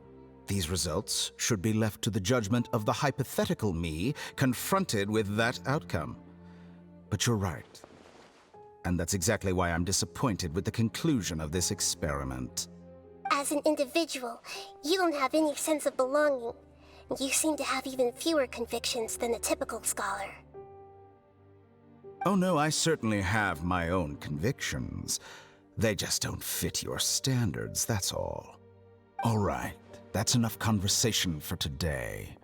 The experiment is over, and it's time to tidy up the equipment and reclaim any useful materials. For example, the Gnosis. Lesser Lord Kusanali, you're an intelligent Archon. I'm sure you understand the disparity in our combat abilities at this time. Besides, you have no way to use that Electro-Gnosis in battle. Didn't you say you were here to negotiate with me? Somehow, it's starting to seem like you intend to take it by force now. I'm merely stating a fact. After all, I'm also a scholar. Naturally, I hope to show proper respect and dignity to the God of Wisdom. Your hypocrisy is built on absolute confidence. I understand your scheme, but... what if I were to destroy the Gnosis now and awaken the heavenly principles? Awaken the heavenly principles? Do you think that's really possible? The heavenly principles have been silent for many years, but the Gnosis are symbols of their control over Tevat and all the laws. Will the destruction of a Gnosis attract the attention of the heavenly principles? And if so, how do the Fatui plan to deal with the consequences? Do you dare to gamble such a possibility with me? Gamble? How surprising. I thought you would show evidence or use rigorous reasoning to prove your point. The word gamble is the last thing I expected to hear from the God of Wisdom. But this is a clever move. You must have seen through me when I first captured your consciousness. As a scholar, I respect all possibilities. This has always been my principle and is an essential trait as an experimenter. Indeed, I can't ignore this possibility. So tell me then, what are your conditions? This foreign Gnosis will only lead to disaster if it stays in Sumeru. But this Electro-Gnosis is the prize I obtained after defeating one of your fellow Harbingers. Now, as the one who initiated this cascade of events, shouldn't you pay the corresponding price? Price? Interesting. What price would you have me pay? How about erasing all your other segments? So this is how you wish to restrict me, the most threatening opponent of the Nation of Wisdom. What you request of me is like plucking out the eyes I have placed in the dimension of time. Segments are extraordinarily difficult to make. They require extremely rare resources and enormous amounts of time and effort. Requiring me to destroy them all here and now. Bravo. A suitably wise decision on your part. Yes, how very interesting. Can I assume that you have long been wary of me? Among all the versions of me, this segment you see now is the most selfish. If it weren't me, your idea wouldn't have worked. What did you see when you were imprisoned? You were observing me, and that's how you know I've long grown tired of their doubts and endless arguments. Like you said, it's difficult to make peace with yourself. Being as smart as you are, have you managed to do that? I see. If you think all those versions of me are worth a gnosis, then deal. You sure didn't hesitate much. Is the relationship between all the versions of you really that bad? I don't think there's any need to dwell on that. The surplus versions of me can be exchanged for a gnosis. Do you think anyone can offer themselves at a higher price? Besides, with my abilities, it's only a matter of time until I find better perspectives. Perhaps it's best to say, you're just temporarily ahead. But what I'd like to know is, how can you be sure that I've really erased them? I can see your remaining honesty.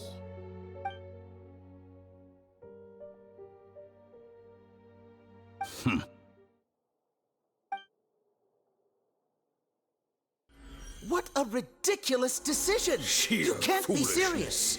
How could I have been so short-sighted? You think this is the end? Wait, I'll have my revenge! You'll make this moment count. You will regret this!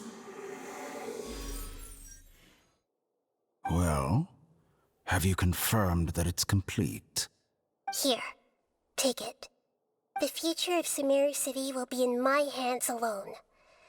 I will shut down the Akasha and let curiosity and the thirst for knowledge drive the realm of academics once again. There won't be any further gaps for you to exploit. It truly pains me that my academic achievements have never been appreciated in my homeland. Of course, I have no interest in being rejected by this city for a third time. Another chess piece. And where is your dendronosis? Don't be greedy, Harbinger of Snezhnaya. No, this is a different transaction. If you intend to turn off the Akasha anyway, then there's no further use for the Gnosis of Sumeru, is there? Besides, isn't it the Archon's duty to deliver what's desired of the Seeker? Oh, judging from your expression, you don't seem to find the idea very agreeable. Then let's think of it this way. Since you're the god of wisdom, how about I exchange some knowledge with you? People exchanging knowledge with the god of wisdom is the stuff of legends. Yet here you wish to exchange knowledge for the god of wisdom's property. Arrogant as that is, it has piqued my interest. Let me ask you, have you in all your mighty knowledge ever heard the rumor that the skies of Tevat are fake? Huh? That's the secret hidden by Irminsul concerning the truth of this world.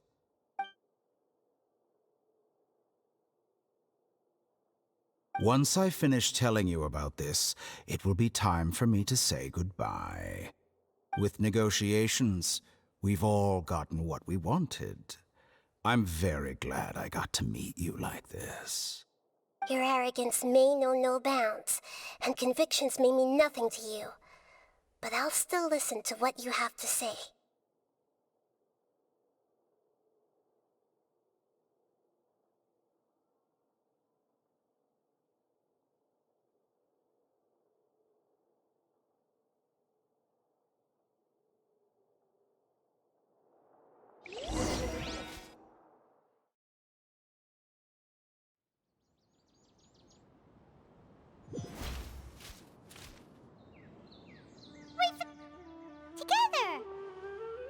Okay. Wake her up.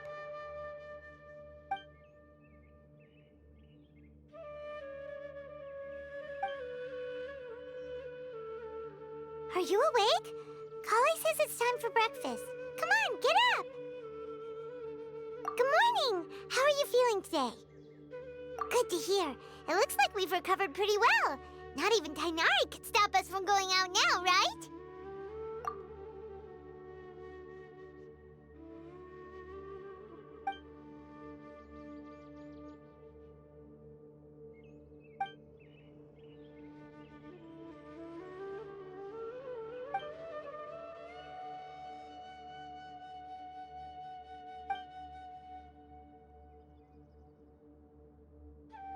Come on, Traveler, let's go! Good morning. Looks like you're awake. Yep, yep. I prepared some breakfast today. Please have a taste. I hope you'll like it. It's nice to have you here so we can eat something yummy. Well, now that I've recovered from Elazar, I'm feeling better than ever. I can even prepare 4 or 5 meals a day now. And Paimon bets they're all delicious. Oh, by the way, someone brought a letter for you after you went to sleep last night. Nope. Paimon wanted to read the letter with you after you woke up, so Paimon didn't open it. All right, let's read it now. Oh, it's from Milu. Ahem. We're going to hold a feast at the Grand Bazaar and celebrate Cyano's reinstatement as the General Mahamatra. As heroes of Sumeru, please be sure to attend. I'll wait for you. The date of the banquet is written on the back. It's in 2 days. Oh, I've also heard that you've become heroes here as well. That's amazing. Everyone's aware of your abilities. There's no need to be modest. Anyway, let's go to the Grand Bazaar to have a look. Oh, before you leave, be sure to inform Master Tighnari.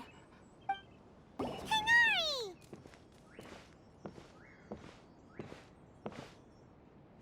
Good morning. How do you feel today?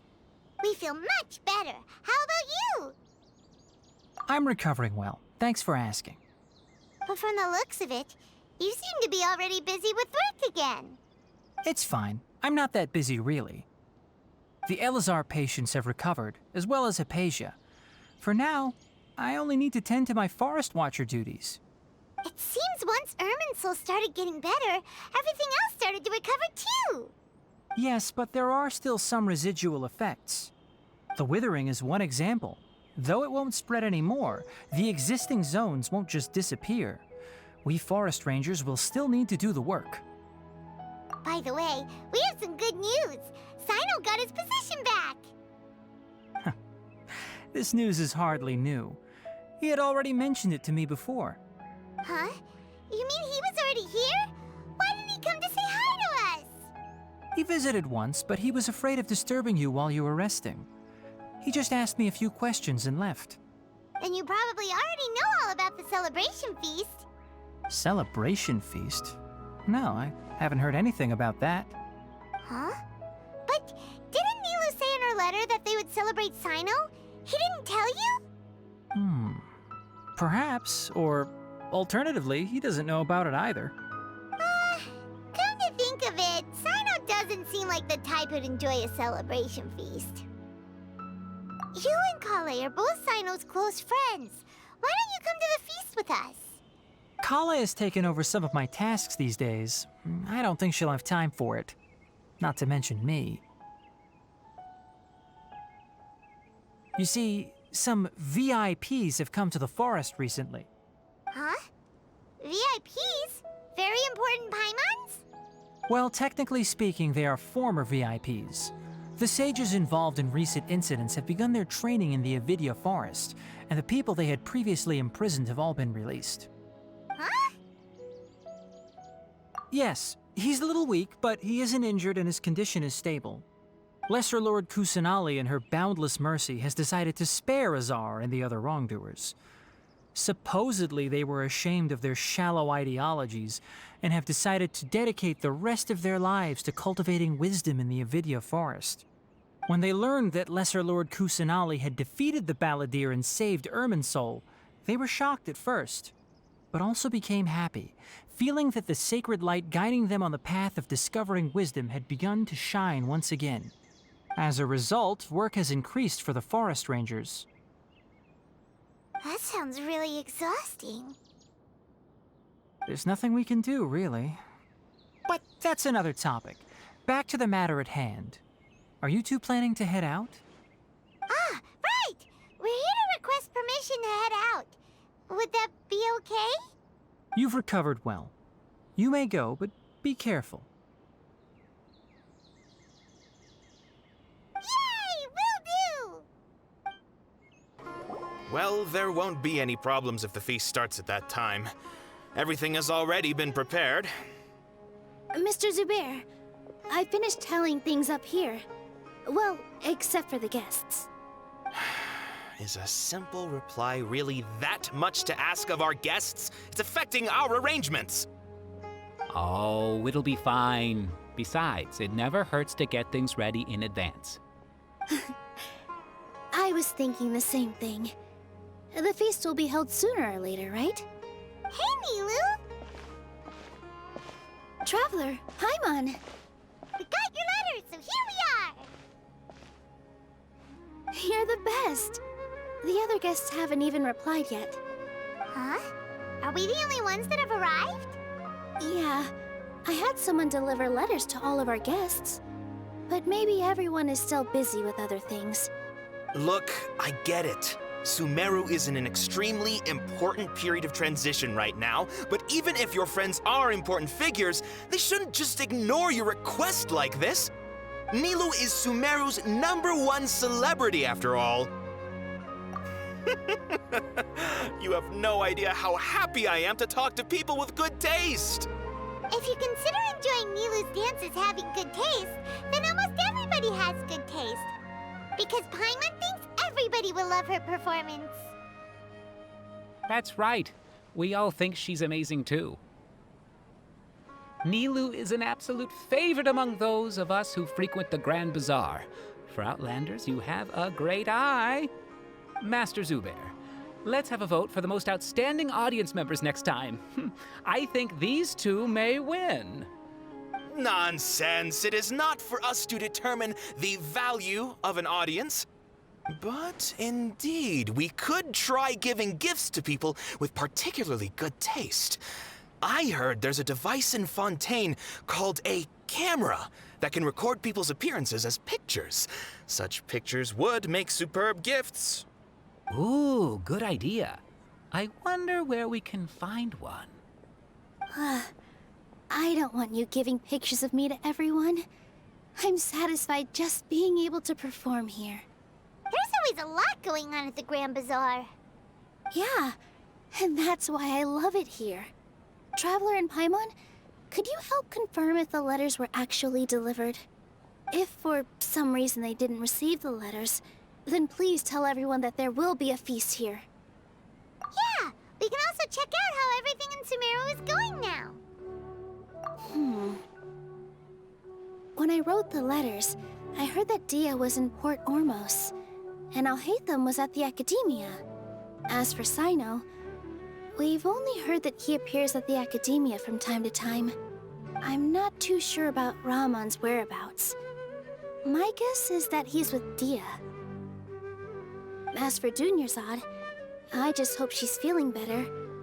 I sent her a letter, but I was afraid of disturbing her. If you have time, please ask about her for me. Okay, got it. Let's go, Traveler.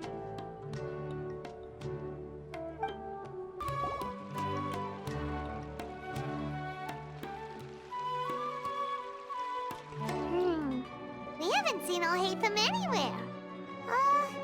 Let's ask that person over there.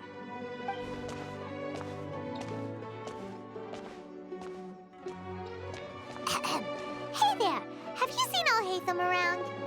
Yes, it seems Scribe Alhaitham has gone to the House of Dana. You should be able to find him there. But you're already the second group of people I've seen looking for him today. He must be quite the busy man. Oh? Who else was looking for him? Mr. Cavey was just here asking about him. You wouldn't believe how terrible their relationship is. And now you two are here. Don't tell me everyone's here looking for gossip about the sages. No way! We're strictly here on business. Ah, I see. Sorry, I thought maybe everyone's as interested in rumors about the sages as I am.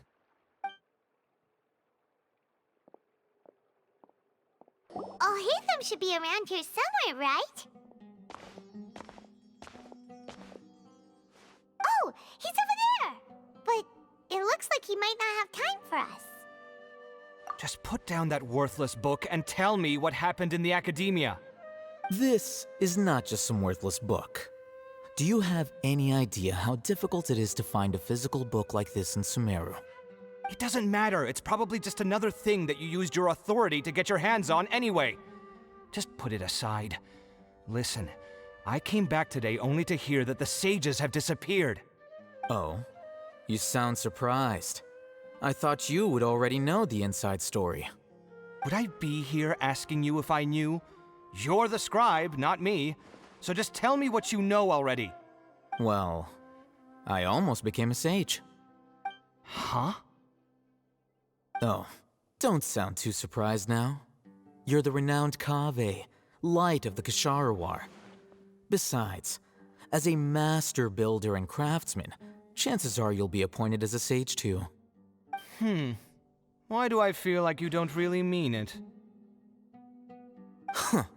What makes you say that? Why would you question my heartfelt sincerity? Maybe it's because you've never said anything good about me before. Yeah, well, I share a similar sentiment, and anyone who knows you as well as I do would surely do the same. Oh, you... See? This is why I hate discussing anything with you. Your ridiculous and arrogant attitude always gets in the way. It seems that you really can't stand my personality. Ha! What was your first clue? Well, then you might as well move out of my house. Are you threatening me? Stooping to a new low, I see. Ugh, and don't change the subject. You, a sage? What a joke. The Akademiya might as well just close tomorrow. Are they having a fight? Forget what's going on with the Akademiya. Haven't you been busy with your construction project? Tell me, when are you going to build yourself a mansion? Don't get me started. I get angry just thinking about it. So, what great building did our master architect work on this time? Like I need to tell you. Keep your nose out of my business. No, I think we deserve to know. Where were you when Sumeru needed you most? I was in the desert for a large project, but considering Haravatat's utter ignorance of architectural and aesthetic matters, you probably wouldn't understand. Which is truly unfortunate. I can only pity the man who doesn't understand the first thing about beauty and romance. Unlike a true... hold on, wait a second. What do you mean by when Sumeru needed me most? Well, while you were out fiddling around in the desert, many people came together to save Sumeru from a crisis. Ha! And you think I'd believe that? Look, all you really need to know is that Azar and all his accomplices have all been overthrown. Huh? What nonsense are you talking about? It's no skin off my nose if you don't believe me. It's not like my Darshan was the one trying to apply for funding from the Grand Sage. Yours, though, on the other hand... You know what? I'll ask around. I'm sure someone knows what's going on here. You're dead if I find out you're lying to me.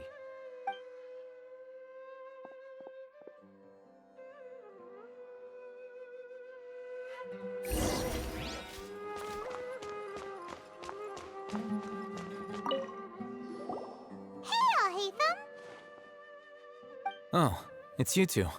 What's the matter? We're running some errands for Nilu. Have you received her letter? Letter? Nilu said she sent out a letter inviting everyone to a celebration feast in 2 days at the Grand Bazaar. We'll also be celebrating Zaino's reinstatement as General Mahamatra. If she addressed the letter to all Haytham of the Akademiya, then the letter should have gone to my office. I've been busy these days, so I haven't had time to check for any new mail at my office. I only now have some free time to attend to personal matters. Have you always been so busy with your work? Of course not. I'm only busy these days because several sages have been dismissed recently and the whole Akademiya was practically turned upside down. Tighnari told us they all went to train in the Avidia Forest. Apparently they will spend the rest of their lives there. That is already the best possible ending for the likes of them. 4 of the 6 great sages were possessed by their desire for power and attempted to create a new god. In order to pull it off, they even imprisoned the other 2 rational sages. To imagine such things could take place in the Akademiya. I don't know where to begin. Yeah, you're right. Huh. Feels kind of strange to hear them called that after all this time. But then again, the 6 great schools sounded pretty impressive too. Yes, at least that's how they're supposed to sound. It's said that when the Akademiya was first founded, the Dendro Archon herself established the 6 great schools, each representing one of the 6 different types of wisdom. Numerous Darshans have sprung up and faded.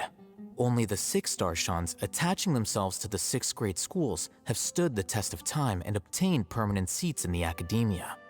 Now, the 6 Darshans are nearly synonymous with the 6 great schools, and the leaders selected for the schools are the 6 great sages.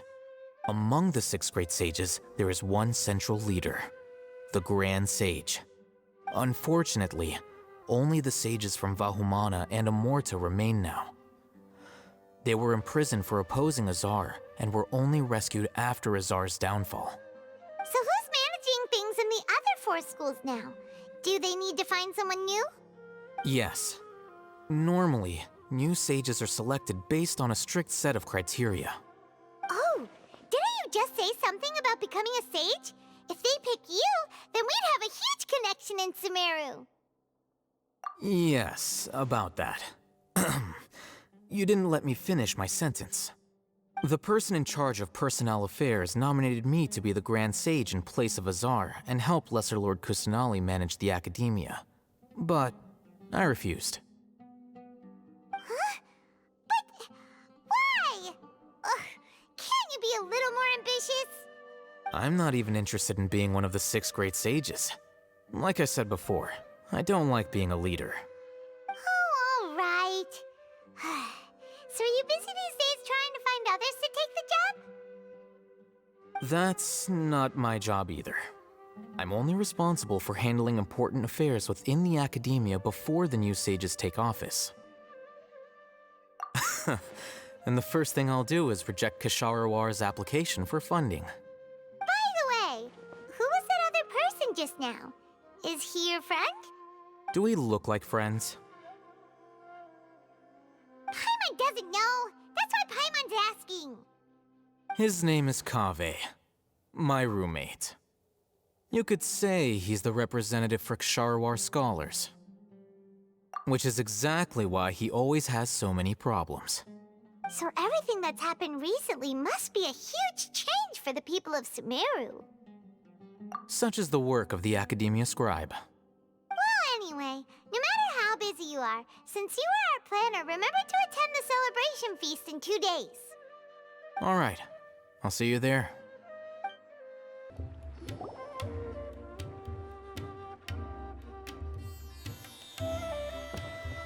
This is Port Ormos. Now where could Is that Paimon I hear? Huh?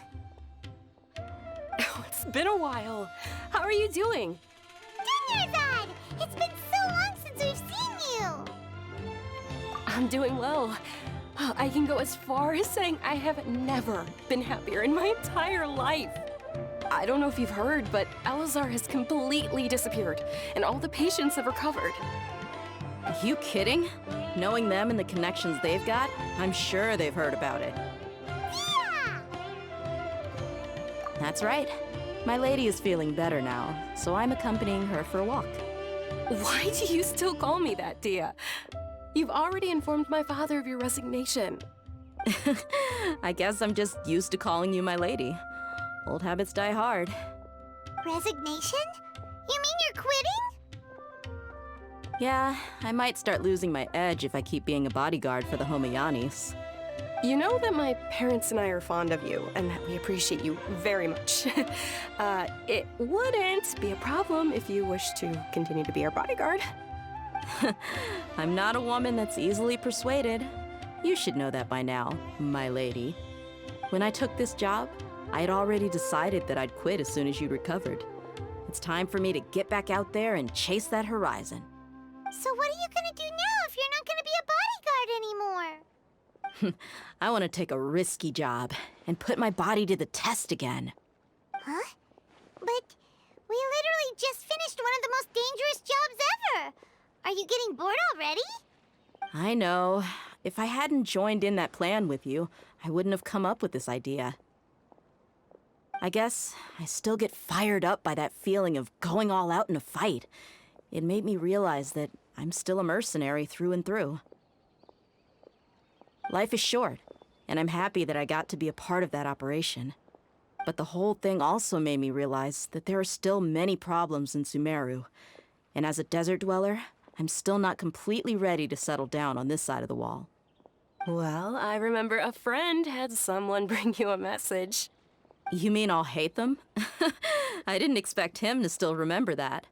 I thought he was joking. We just came from talking with Alhaitham at the Akademiya. Did he tell you that he suggested that I come work at the Akademiya? What? I heard that Azar and his cronies fell from power, and Alhaitham told me that now was a good time to find a job in the Akademiya, but only if I wanted to. Whoa. Paimon can't see you being anything other than a mercenary. Me neither.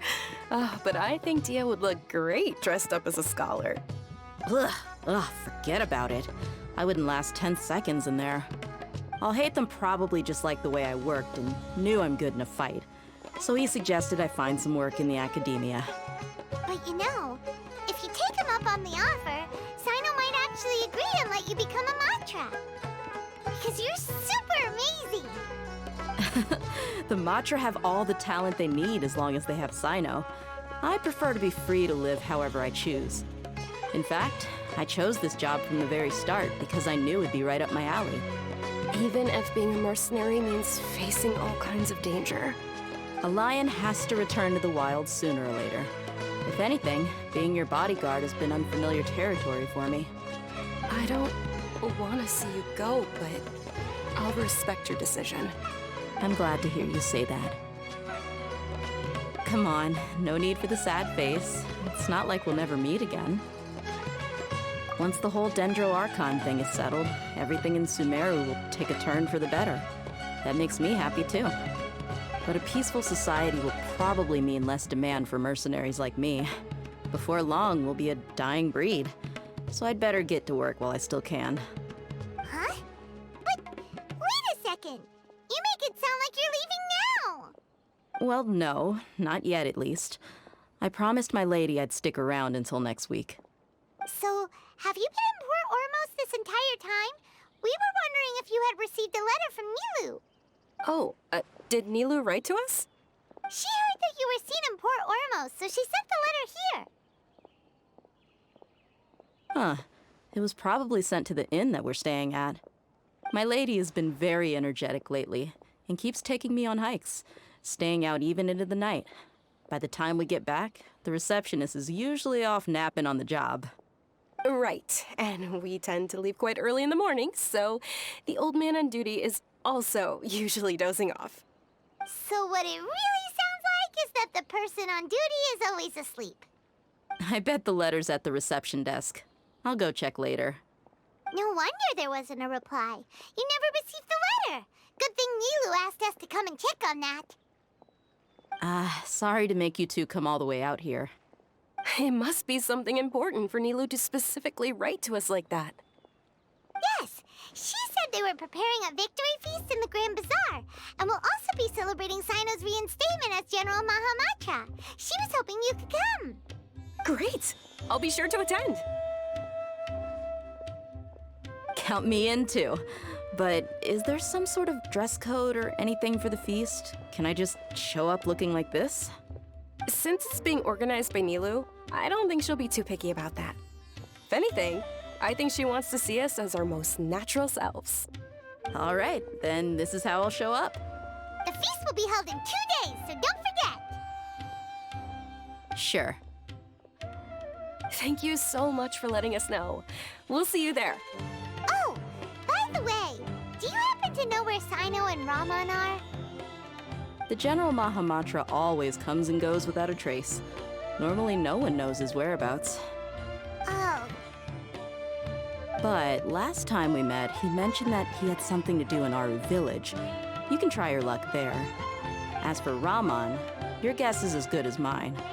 I only remember he said that he had something to discuss with Sino. You can ask Sino when you meet him. Don't mention it. You better get going. Alright, on to our next stop! It's been a while since we last visited Aru village. Ah, there's Sino!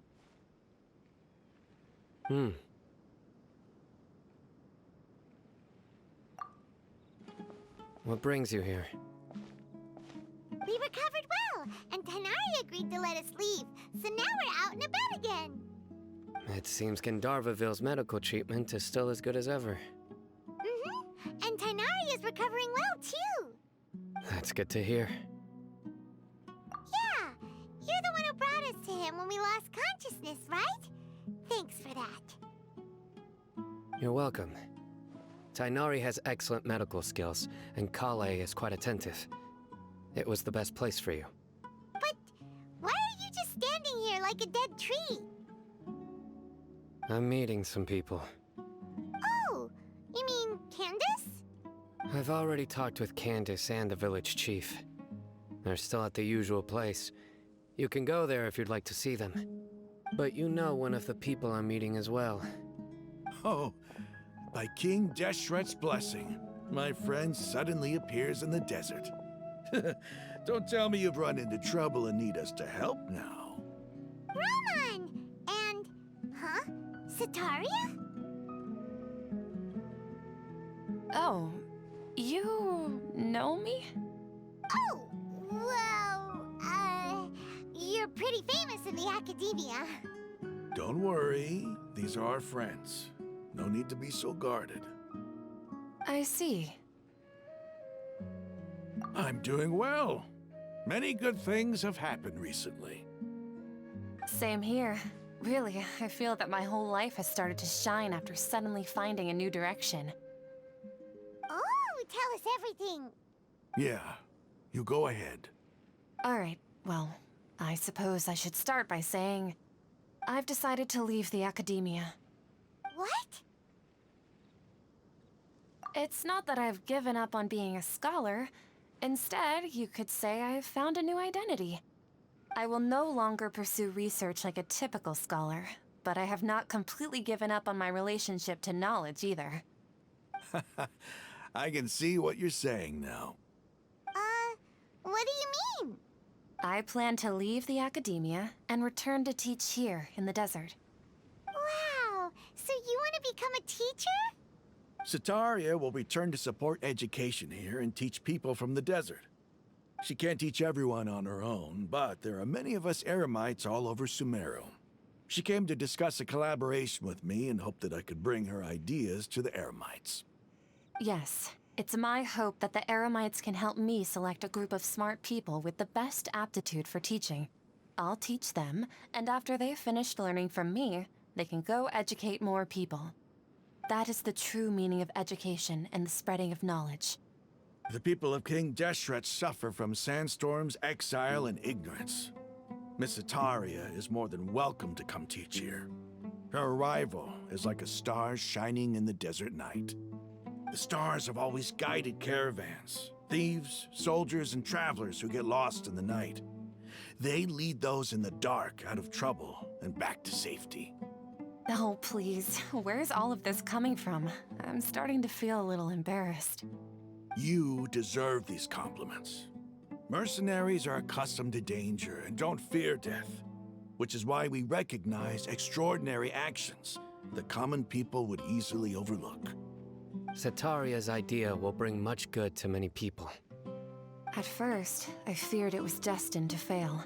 Everyone knows that the Akademiya doesn't allow scholars to teach in the desert without permission. As you know, all knowledge is under their surveillance and control, and very few desert dwellers are as lucky as me. But what I heard at that time has been haunting my heart, as if there were lightning bolts constantly bombarding my soul. Setaria, you tread a treacherous path, and the longer you ignore it, the tighter the Akademiya's grasp on you will become. Setaria, why haven't you gone home? Never forget that the desert that belongs to you lies elsewhere. Miss. These words sparked something in me, and I knew that I had to bring something back to my people after going home. I gathered up the courage to approach the Grand Sage, only to find that he was no longer at the Akademiya. Lord Sino told me that Azar didn't belong there anymore. Azar has received much-needed punishment. Though, if you ask me, it may have been too light. You probably have already heard. Lord Sino helped me obtain permission to leave the Akademiya for the desert, and accompanied me here to discuss collaboration with members of the Eremites. My plan was able to go smoothly thanks to him and Rahman. You're all doing so much for the desert. Aside from that, I also have some other business to discuss with Sino. Lesser Lord Kusanali has allocated many resources to support and develop the desert. I've done some business for her, and part of it required the assistance of the Eremites. I applied for a few batches of educational materials from the Akademiya, and sent them to several groups in the desert, as instructed by Lesser Lord Kusanali. I believe the people will make good use of them. That's exactly what the people here need. Physical books and other related items. If it weren't for Sino and Lesser Lord Kusanali, I'm afraid we'd never be able to get our hands on them. Apart from this, the Akademiya is also recruiting scholars that are willing to teach in the desert. I'll let you and Setaria know as soon as I have any more news. We must be persistent about this, and maintain these resources to ensure long-term effectiveness. This is the first time in hundreds of years we've had a glimmer of hope. I think this may be the turning point for the desert. Remember these words. Here lies our faithful priest, Kasala. His wisdom is a miracle among the people, deserving of high praise and admiration. I hope people with wisdom like that priest will rise again among the desert dwellers. Then we'll once again see the wisdom and glory that once shook the world. Enough about us. Are you here to discuss some business too? No, not at all. We're actually here on behalf of Nilu. Nilu wanted to write to everyone, but she wasn't sure where the letters should be sent, so she asked us to come find everyone personally. A celebration feast will be held in 2 days at the Grand Bazaar. She hopes that all of you will be able to attend. At the feast, we'll also be celebrating Sino's reinstatement as General Mahamatra. Although, judging from your appearance, it seems you've already been reinstated. Paimon thought you would only start working for the Akademiya after the feast. Celebration? Feast? It's the first I've heard of it. Tighnari was right. He really didn't know. This feast is for you, Sino. Sounds to me like you'll have to be there. It's rare to see that kind of expression from Lord Sino. You must not like feasts very much. No, not really. But I'll go. Well, I still have a lot to handle here. Besides, I need to look after Miss Setaria in the desert, so I'll have to pass. I'm afraid I won't be able to join you. Although, if you'd be so kind, please give a message to Miss Nilu for me. The message is, I'm sorry for how I treated you before, but now I understand the beauty of your dance. It's like a light shining in the sky. You and the art you symbolize are not only beautiful, but also lively and powerful, so much so that it was prohibited. Please keep dancing, and someday, I'll be able to appreciate your art in person. Okay, we've got all that down. Our job here is complete as well. Oh, Sino, remember, party's in 2 days. Make sure you're there. Got it. Everybody's already here. Looks like we're the last ones to arrive. I'm here. Ah, there you are. Well, look who finally decided to show up. You look like you came here immediately after finishing up some work. I'm very happy to see you here. But we're not late, are we? It's just that everyone else arrived ahead of time. I propose that the last one who arrived be put in charge of today's speeches. Nah, there won't be any speeches today. Oh, really? Well, even better. Come join us over here. Let's share some great food and drinks, and chat about all sorts of fun things. Everything looks quite good. Wow, Paimon can't wait! Traveler, just look at all the delicious food here.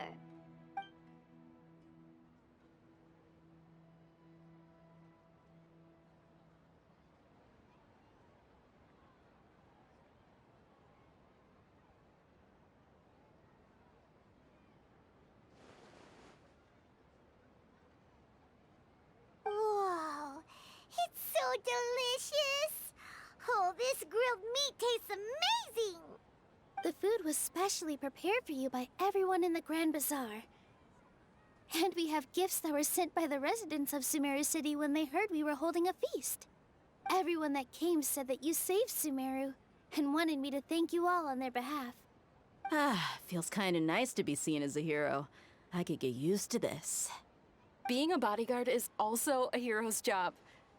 You've always been amazing, Dia. My lady sure has a way with words. Thanks. I'm glad to hear it. And I'm happy to meet everyone that participated in the great plan. Don't mention it.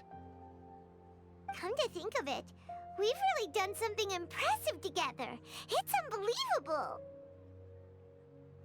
We owe it to our abilities. And luck. Really? Why do I remember everybody thinking that luck was against us and feeling like we hardly had a chance of succeeding? That's how I remember it too.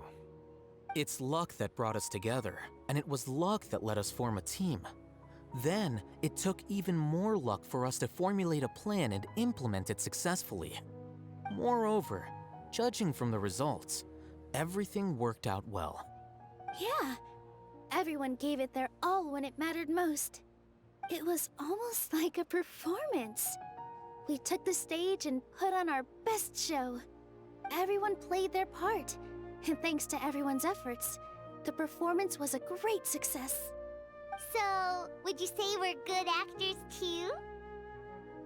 It's such a blessing that Lesser Lord Kusanali was able to return to power at the Akademiya. Yes, even after being abandoned and neglected so many times, she's finally returned. Uh-huh. Lesser Lord Kusanali once used all her power in a great disaster, which resulted in her losing all her wisdom and memories of the past. The Akademiya basically abandoned her because of it. This should be something everybody should remember. Huh? You look surprised. I didn't say anything wrong, did I? No, everything you said is correct. That's good.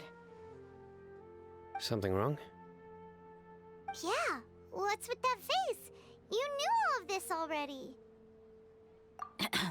Even if those two giants of the Akademiya are here, I still have to say it. Those sages really have some nerve. 500 years ago, Lesser Lord Kusanali used all her power for the people of Sumeru, and what did they do in return?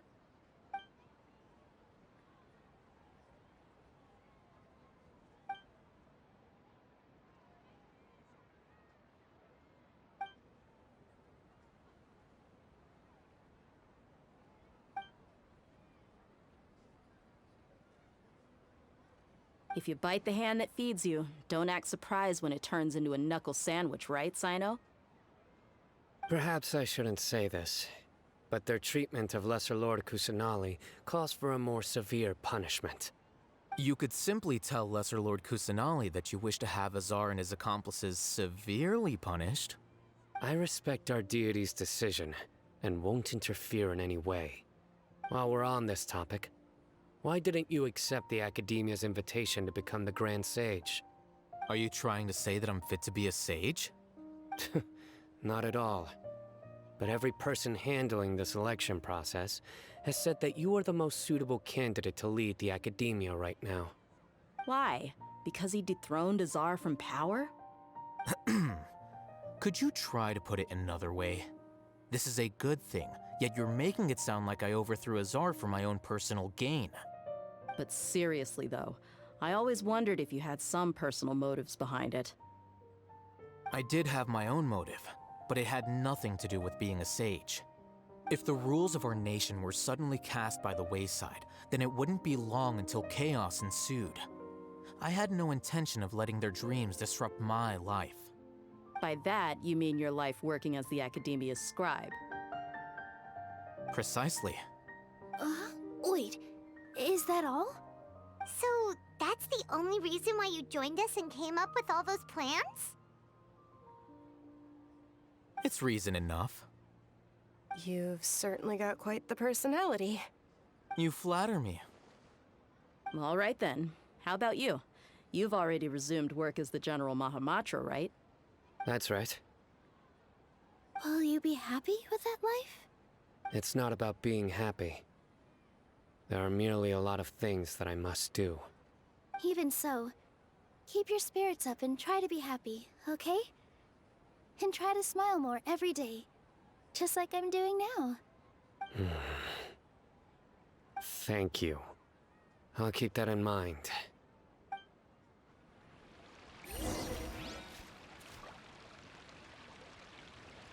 I seldom participate in such lively gatherings, but the atmosphere here is quite good. No, this gathering today has a unique meaning. The Grand Bazaar is lively because the people here feel happiness from the bottom of their hearts, unlike the farces at the Akademiya.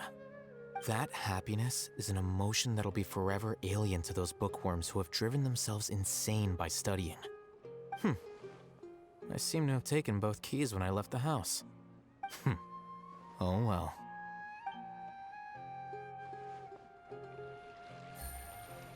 Ah, there you are, traveler. Well, how is it? Are you enjoying the feast today? If there's anything you're unhappy with, just let me know. I'll be sure to take note of it. That's good. It's the first time I've ever invited so many exceptional people to one place. I was a little nervous myself. You see, every guest here is quite extraordinary. It's unbelievable that we've got everyone together here. Almost like a fairy tale. Make sure you live it up tonight. I'll be happy as long as you're enjoying yourselves. I'm honored to have her think of me this way. If I have a chance in the future, I would really like to invite her to one of my performances. I can't explain why, but I just feel elated right now. Thank you.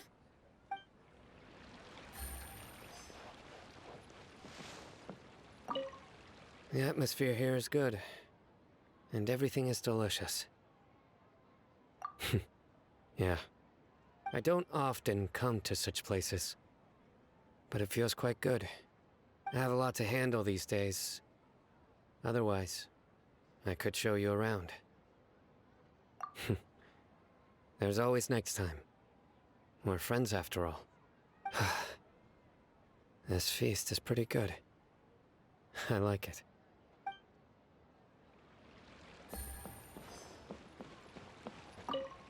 My lady, the grilled meat over there is delicious. Have you tried it?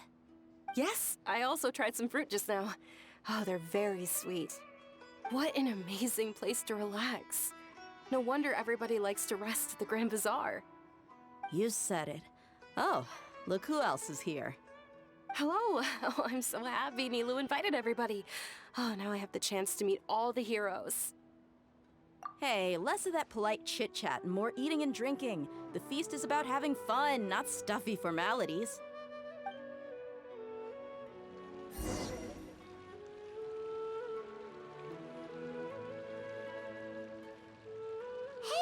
What's wrong? Your head is starting to droop. Hey, you can't just fall asleep here. Paimon will go find something delicious for you to eat. You'll wake up once you've put something yummy in your tummy. Of course, just wait here for Paimon.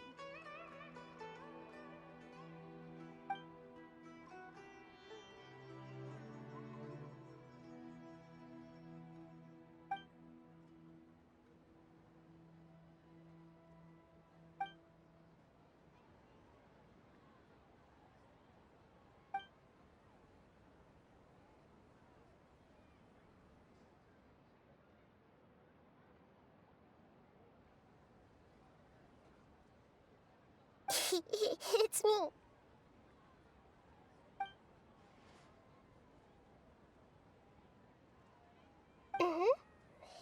You may blame me for being a bit too self-indulgent. I was thinking about talking with you, and the next thing I knew, I had made a connection with you. The connection between us is amazing. It's like flora and the fence it grows upon.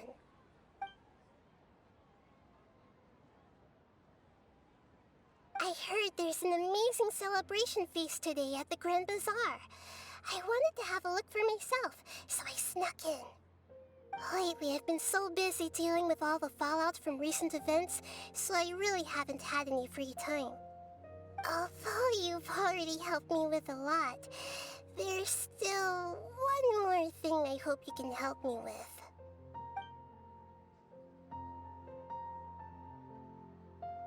Please say thank you to everyone for me.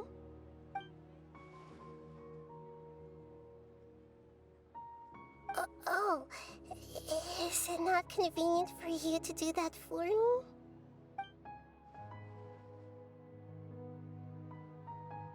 But if I just show up all of a sudden, people will become all quiet and stiff, won't they? What if I end up scaring them and ruining this wonderful feast? That'd be the last thing I want.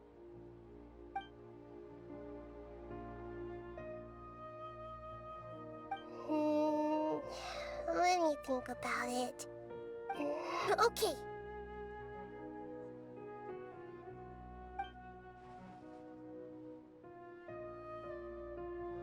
Yes, I have.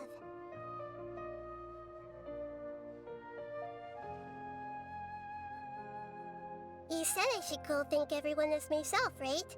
So... I've decided to borrow your body for the time being. Please don't blame me. The flora also climbs up to the fence to get closer to the sky.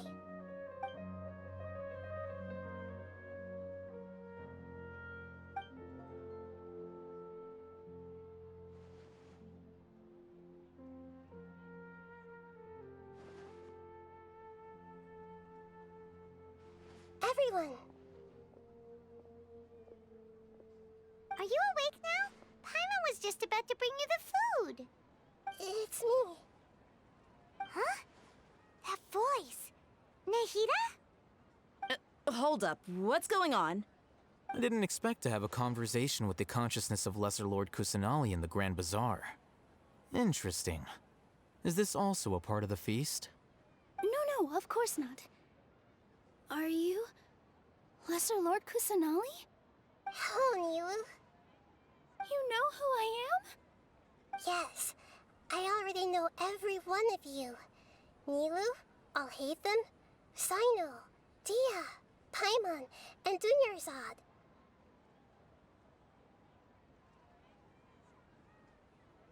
Lesser Lord Kusanali?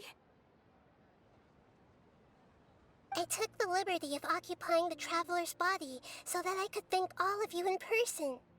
Thank you so much for rescuing me, even if that meant placing your own safety in peril and taking the risk of becoming enemies with the Akademiya, the sages, the doctor, the balladeer, and even the entirety of Sumeru. Without you, without any of you, I would have been in a much more difficult situation. Had you not helped me to resolve the crisis, not only I, but Sumeru and even the entirety of Teyvat would have suffered great misfortune.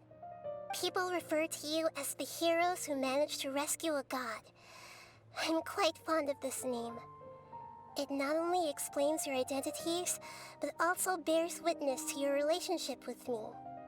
Please, allow me to present to you my most sincere gratitude. Lesser Lord Kusanali, you have done so much for Sumeru, and I didn't even have a chance to do anything for you. You don't have to do this. Dingerzad, the suffering you endured during your illness is also proof of you being with me and praying for me. Thank you. You don't need to be so ceremonious. It's always been my duty to protect you. This is how the relationship between the Akademiya and Dendro Archon should be. We just did what was necessary and set things back on the right path. You're an Archon, but you act so humble. You really don't need to be so polite with us. I'm honored to have been able to take part in this plan. I hoped you liked the dance I dedicated to you. Thank you, all of you. Thank you so much.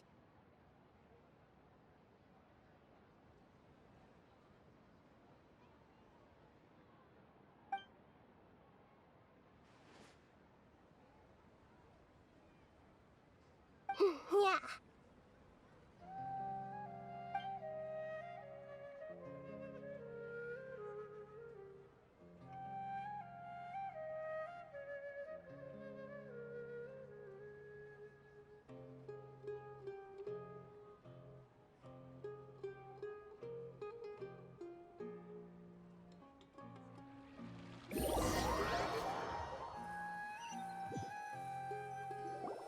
Are you awake? Did you rest well? After Nahida left, you ate a lot of food. You've become a glutton. That just means you still have a lot to learn from Master Paimon, the Sage of Gluttony! Alright, since you're awake now, should we go and have a chat with Nahida? She should be in the Akademiya right about now. If you have any questions, now's your chance to ask. Nahida! Hello, Traveler and Paimon. What a fantastic night. I'm still immersed in all the happiness and joy, like a candle floating on water. So are we, and that's why we're here to talk with you. Is there anything you want to know? After recent events, the Akasha can no longer function as it used to. I've given it some thought, and have decided to shut it down permanently. But this is definitely not a bad thing. Even from the beginning, I've been planning to shut it down. The Akasha's centralized administration of knowledge has always restrained people's curiosity and curtailed the number of paths available to them. I don't think this is good for Sumeru. Although people may initially feel a little uncomfortable with the loss of the Akasha, they will soon understand that this life is more suitable for them. And as for the future of Sumeru, I'm preparing to regain control of the Akademiya. The former sages have received their punishment, but the new sages have yet to be selected. I will oversee the process personally. I hope that the new 6 great sages will be more focused on academics. Sumeru needs such leaders more than ever. The other big issue is the people of King Deshret. All the residents of the desert, in fact. They have been mistreated for far too long. I've already taken some measures to address this. It will take some time to rebuild everything, but no matter if it's culture, friendship, or trust, we will rebuild it. You mean, what happened after the doctor put you to sleep? Not exactly. The top-ranked Fatui Harbingers, up to number 3, possess power comparable to that of gods. I was no match for him in that kind of situation. However, in spite of the bad situation, I still managed to make a fair deal with the doctor. I'm sure you remember the entity that changed your fate, the Heavenly Principles. In fact, the Heavenly Principles has been quiet since the Conria disaster 500 years ago. I used this point as leverage against the doctor. I told him that the heavenly principles may be awakened if I destroy the Gnosis. Although it was just a bluff, he still fell for it. I assumed that the heavenly principles wouldn't just stand by and let such extensive damage to its laws take place. And as for what I exchanged for the Gnosis, the exchange served as both punishment for the doctor as well as a boon of new knowledge that I couldn't refuse as the god of wisdom. He's still in a coma. I've hidden him like how one would hide a feather. I know you have many misgivings about him, but as someone who had become a god, he has retained a number of very useful features. Don't worry, I'll keep an eye on him and make sure he doesn't do any evil. In addition, there are still some mysteries left in him. Some things may be very clear from my perspective, but he is still yet to understand them himself. His future will be determined by fate. Is that where you're headed next? Fontaine, the Nation of Justice? As far as I know, that nation operates in a judicial system. Does their Archon personally judge people? No, there's a Chief Justice in Fontaine. Generally speaking, the Hydra Archon, Focalor, won't preside over individual trials. However, even then, Focalor will still make herself present at just about every trial. It seems that she just likes to immerse herself in that sort of atmosphere. As Archon, she still reserves the right to influence the final verdict. Anyway, let's just say she's got, a very unique personality. Are you sure? Isn't there something else you haven't asked about yet? Huh? You mean... About your brother. While you were resting at Gandharvaville, I took some time to perform an Irminsul search for information on your brother. Yeah! Isn't Irminsul a repository for all the information and memories of Teyvat? So there shouldn't be anything on her or her brother. This is true in your case. Irminsul indeed does not have any information on you. However, there must be something different about your brother.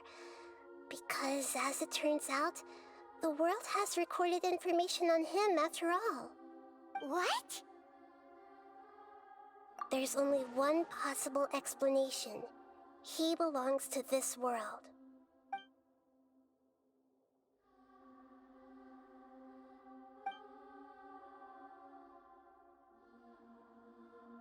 But nothing about this makes any sense! Wasn't this your first trip to Teyvat? According to the records I was able to access, your sibling suddenly appeared in Conria. After the Conria disaster, he began his journey through the 7 nations of Teyvat. But just as his journey was about to reach its conclusion, the Irminsul records on him suddenly become fuzzy. What do you mean, fuzzy? Did something happen to him? All I know for sure is that somebody, for reasons only they can know, is deliberately obfuscating his fate. And whoever it is, if they can do that, who knows what else they're capable of. But even that wouldn't explain how he somehow comes from this world. Something else I noticed was that according to these records, the Fatui have not classified your sibling as one of the Descenders. What's a Descender? Paimon's never heard of it. Look, I'm sure you must be curious about the information I received from the Fatui in return for my Gnosis, right? A very important part of the intel was about this world's Descenders. External beings, ones that don't belong to this world. Traveler, you are Teyvat's 4th Descender. Huh? So the Fatui count 3 other Descenders before the Traveler, and her brother isn't even one of them? That's right. My current hypothesis is that the first Descender was likely what we now call the Heavenly Principles. As for the other Descenders, I still need to verify their existence. it could take me some time. Paimon's head's about to burst from all this crazy new information. And yet, even knowing all this, I'm sure you must still have a lot of unanswered questions. I must say, I truly regret that I can't help you more as the God of Wisdom. There are many questions in my heart as well. I will need some time to go through each one of them. And soon, you'll also begin your journey anew and depart from Sumeru. I'm very interested in your future. It's a journey that can't be observed or recorded by this world. If fate is the ultimate knowledge, then your future will be the ultimate fate. Paimon's sure glad we got to meet you, Nahida. The pleasure is all mine. I can't thank you enough.